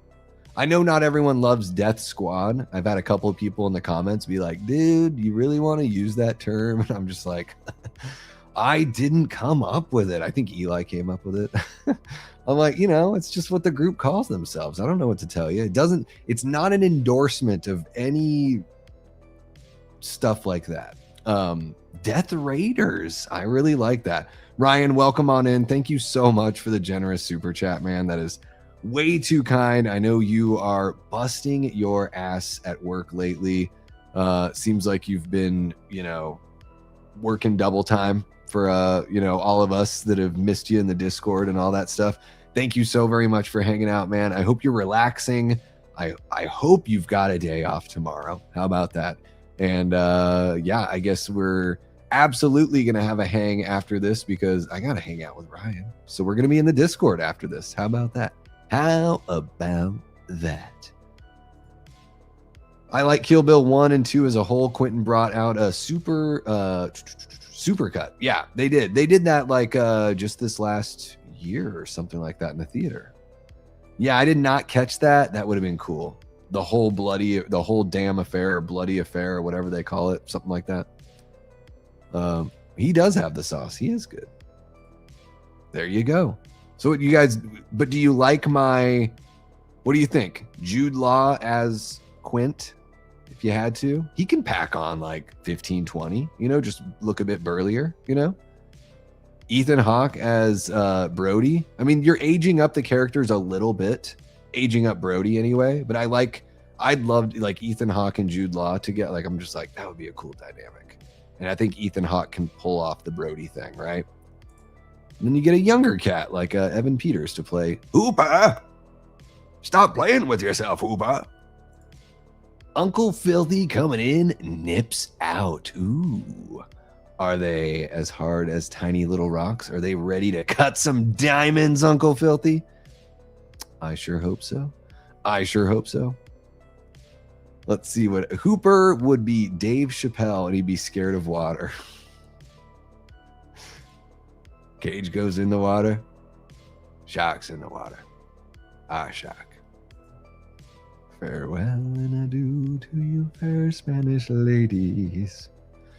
Farewell and adieu, you ladies of Spain. Have y'all seen Evil Toons? It has a killer cartoon dog against live action people. I have not. I have seen Terror Toons, I think is what it's called, from like the late 90s, early 2000s. Not seen Evil Toons. I'm a terrible mod, says Joe. I need to get the links for everything to post in here. Eli, hook up a Discord link. Well, there's one in the description, Joe, so you can just share that one. There you go. Lee Cronin's The Duddy. That's the sequel to The Mummy. Watch A Valley of Violence, directed by Ty West, your new favorite horror movie. I didn't even know he did that. I've never heard of that movie, but I really like Ty West's movies. I very much like his movies. I think he's pretty dope. He is pretty awesome. Well, there you go, Prince. There's 3 more. X, Pearl, and Maxine. Like, I would say Pearl is my favorite out of those, but there's not a bad one. And any ranking, I think, is acceptable. How about that? I actually really liked Maxine, and I know a lot of people were sort of like, about Maxine, but man, it really hit for me. Yeah, I really liked Maxine. Yeah, Eli's not over there. It's in the description, Joe. Do Ari Aster's short film on Discord, The Strange Thing About the Johnsons. Well, how long is it? I mean, I'm down. I can watch an 1.5 hour long movie, but I'm going to put that on my watch list, Paul, because I've been watching some short films as part of my 365 movies I've never seen before. What is it? There's something about the strange thing. The strange thing about the Johnsons. All right. The strange thing about the strange thing about Davies Johnson. There we go. From 2011. Is that what we're looking at? Yeah, Ari Aster. I love you, Dad, but this makes it hard. Okay. So I'm going to add that to my watch list. What the frick, dude? How do I? Oh my gosh. Letterboxd always signs me out like it's some sort of security risk. Like, oh my God, somebody's going to break into Davey's shit, dude. Oh my, they're going to start reviewing movies. And it'll just be a mess. Everything's going to be ranked in the middle. Everything's going to be good, not great. Because he just like, I guess, he doesn't hate enough movies. I don't know. Okay, there we go. On the watch list and back to you guys. All right, let's see what else we got here. Davey, watch The Watchmen. Watch The Watchmen. The DCU movies all look, watch The Watchmen and the DCU movies and look at the similarities, like actors and parallels overall. Well, yeah, I mean, The Watchmen is for sure like, what's his face? Why can't I think of the dude's name? Frank Miller? It's Frank Miller, right? Yeah, I mean, aren't they right? Is that right? Why do I feel like that's wrong? Why do I feel like I'm totally fucking that up? What is up with that? Oh yeah, it's Alan Moore. I'm like, oh my God. I'm fucking terrible, Davey. So yeah, I think Alan Moore is basing these characters off of popular comic book characters for sure. Yeah. And Zack Snyder always, like, he has certain things that he loves showing. He loves like slow motion bullet casings. Oh my God, dude. If you can watch bullet casings fly out of a gun or bounce on the ground, like Zack Snyder's going to find a way to get that in every movie. So yeah, I definitely think there's some similarities there. I don't even know what this is supposed to mean. Yeah, she is, she's a looker, man. UK's finest. Yeah. She's a pretty girl. Thought she was Aussie. I don't know. I think Sophie Thatcher is American. I don't know who Ella Purnell is. But I'm pretty sure Sophie Thatcher is American, yeah. Yeah, I'll do a hit. What's happening, Ryan? Welcome, welcome, welcome. Hateful Eight is basically a remake of Reservoir Dogs in a different time period. Still amazing. Well, Reservoir Dogs is a remake as well of a Chinese film. So a lot of people don't know that. That Tarantino's Reservoir Dogs is a remake. It was a movie. What's that movie called? It's got John Woo in it. God, the name is like right on the tip of my tongue.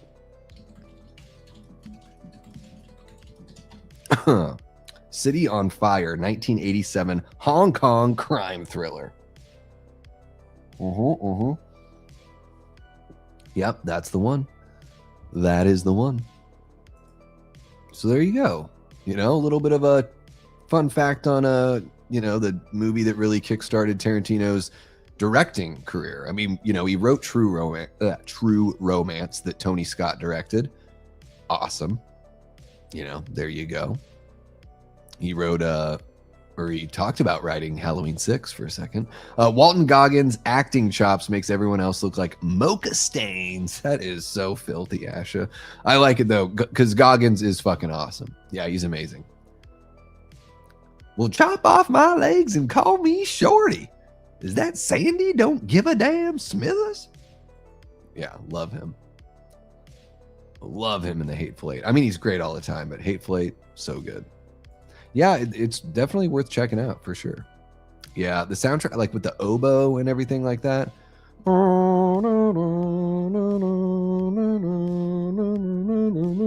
Just like a really creepy kind of vibe with the music. Just very like, I know they're going for that spaghetti Western kind of feel. And there's just something, that surreal Italian, like dream-like quality. Something about it, and I think Ennio Morricone's music really kind of helps put you there. Yeah, Mosquito's fun, huh? It is. It's like it knows what it is. I have so much fun with those kinds of movies. I mean, that's all I've ever heard is that he's great. I don't even know why this guy would. Why would you be a jerk about Gunnar? What did Gunnar Hansen ever do to anyone? Like, I need to know. Protect this man at all costs. I have seen Death Proof. Yeah, I think it's fine. Like, I'm the Planet Terror and Death Proof. They're like okay, you know. Yeah, it's cool for what it is. Gunnar Hansen wrote a book about the making of TCM called Chainsaw Confidential. He narrates the audiobook too. Talks so slow, I played it in 2 times to sound normal. That's great. I love that. You never saw I thought you said volume 2. Oh, you mean, well, they just put the 2 together and put it out in the theaters, Nanette. Yeah. Let's see what else we got here. Ennio Morricone's unused themes for The Thing. Yeah. Yeah, it's pretty cool how they worked that in there. I like that they did that. Man, his soundtrack in The Thing is really good too. Yeah. Whole Bloody Affair, yeah. I said it first, y'all. Whole Bloody Affair, just saying. Jude Law wouldn't be bad. He wouldn't be bad. What's happening, Cristiano, over on Twitch? Our lone watcher on Twitch. Welcome, welcome. Stop playing with yourself, Hooper. Oh my gosh. You drink to your leg, I'll drink to your legs, or drink to our legs. Just like cackling and shit, you know. Which one has David Carradine in it? He's in volume 2. He's not in both? I think he's in both, right? I mean, he's definitely in volume 2. I think he's a little bit in the first one. A Valley of Violence is Wes Western movie with Ethan Hawke and John Travolta. Oh my God, Sandy, my head's so big. Oh my God. All right. I like Ethan Hawke quite a bit. Too much, maybe. I'm doing well. How about yourself, man? Hope you're rocking along nicely over there on the Twitch world. Evil Tunes has Carradine. All right. I haven't seen enough David Carradine stuff. I've seen Robert in way more because I watched Revenge of the Nerds when I was a kid. I've watched a bunch of that Lizzie McGuire show. Yeah, so I've actually seen Robert probably more. 9,000 on your watch list? Holy cow, dude. Get a leash on that thing there, Prince. I know. I couldn't remember who it was. I get brain fog when I'm live, and then everyone's like, Davey hit. What am I supposed to do? Yeah, I mean, it's a bit much. It's like, okay, we get it. You like seeing bullet casings fall in slow motion. Okay, just stop, you know. Oh, she's okay. So I still need to see Yellow Jacket. I mean, I've seen like little bits here and there. You know, I think I was like hanging out at my sister's house and they ended up watching it after dinner or something like that. And I saw little minutes here or there, but it was just Juliette Lewis and some people I didn't know. But yeah, I will absolutely watch it for Sophie Thatcher. Dude, oh my gosh. Those lips. Those Sophie Thatcher lips. No, Yojimbo is the original for the Clint Eastwood, right? Isn't it the Fistful of Dollars? Something like that? One of those? City on Fire is peak. Love you for mentioning that. Chow Yun-Fat's best movie ever, or one of his best movies ever. Yeah, I don't think I've seen the original. I should check it out though. I do like Chow Yun-Fat.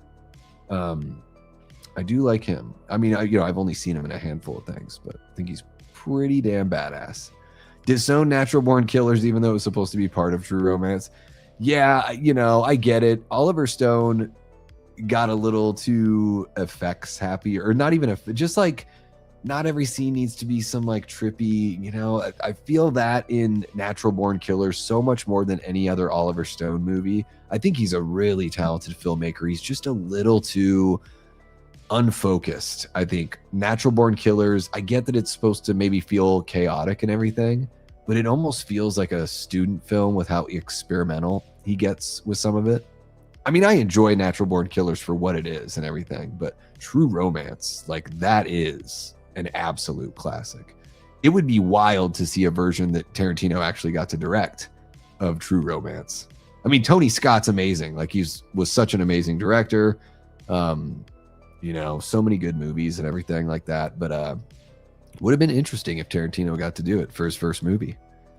We got I'll Be Right Back hanging out. What's happening? I'll be good morning to you. Nice to see you as well. Yeah, I'm wrapping everything up now. I'll be back. How about that? I'll be back. Davey will be back at about 9 p.m. UK for another stream. So I just want to do something in the middle of the night here, in the middle of the night, for all the folks in the States who are up looking for something to do. Maybe some folks that are driving around, working, doing something, just listening to something or wanting something to keep them company. So I'll be back, though. I'll be back. It's worth watching if you want to watch something fucked up. I'll tell you that much. Let's see what else we got here. I do have to wrap up, guys. We are at that 2-hour mark, so I'm going to hop on over to Discord and watch a movie here in a minute. Holy cow, but we got Don Keat. I got to say what's up to Don. How are you doing, Don? 8:05, just got up. What a lovely surprise. Hope you're well from across the pond. Well, thank you so very much, Don. I appreciate you jumping on in. I've been live for, about 2 hours now. But I will be back. I know you're, like you said, you're across the pond. I'll be back this evening for you guys out in the UK. So we're going to have another fun little hangout. Have a good one, Asha. I'll probably see you later on, hopefully. Davey, try Lone Wolf McQuaid, Chuck Norris and David Carradine. That's got to be a fun time right there. Lone Wolf McQuaid. Yeah. Okay, guys, I think I'm going to wrap it up there. The sun isn't hiding where I am. I love that for you guys. Have an extra cup of tea or a cup of coffee for me out there, Don, whichever one you enjoy. And I just really quick, guys, before we finish everything up, I just want to shine a light on the folks who helped make it happen tonight. We got Tia Nina dropping a $5 super chat. Jigsaw with a $5 as well. Another $5. Carrie became a member again and is celebrating 3 months of membership. Our newest moderator, Carrie Crave Cinema. Check out her channel. Jigsaw dropping a $5. Jigsaw with another $5. That's what closed out our super chat goal, but we weren't done, guys, because Joe from Media Poop Shoot dropped a $2. Jigsaw gifted 5 channel memberships, which is amazing. Joel dropped a $5 from Dark Room Reviews. Thank you so much, Joel. Joe from Media Poop Shoot with another $2, and Ryan fucking Michael dropping the 20, the hammer. There it is. Thank you so very much, everyone, for supporting the channel, man. You guys show up to the streams even when I'm going live at 1 a.m. Eastern. It is so incredible how amazing you guys are. I don't even know. What can I say? I can't, like, how many times can I say thank you? But seriously, thank you all for hanging out. Thanks for joining me. Really, all we did was talk shit about the Jason universe and then just talk random. But what's really cool about talking random, guys, is we really get to know each other on a little bit of a deeper level. These feel like way more intimate hangs, even though it's 30 some people hanging out. I mean, I know it's still relatively intimate, but I love that even with that many people in the chat, we can still have such a fun, conversation and everything. So really do appreciate every single one of you for hanging out. Extra shout out to the Patreon members and the YouTube channel members.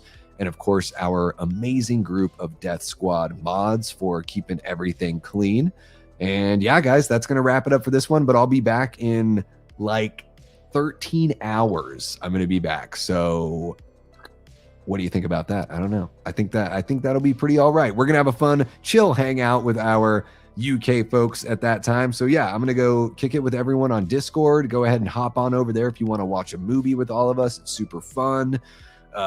Chat is R-rated at best, so just know that. It is an 18 and up Discord and all that kind of fun stuff. But yeah, we're going to kick it over there. Thank you guys so much again for hanging out. I don't think I have anything else for you. Hit the like button, subscribe if you haven't already. Hit the notification bell so you don't miss it when I go live at 1 a.m. in the morning randomly on a Saturday night. Hit the hype button if you're watching after the fact and you really dug this stream. Thank you so much for watching to this point, everyone who is kicking it. And yeah, that is going to be it. And you guys know how we end these things, right? Until next time, I've been and will continue being Davey Deathray. Take care. Oh my gosh. Take care.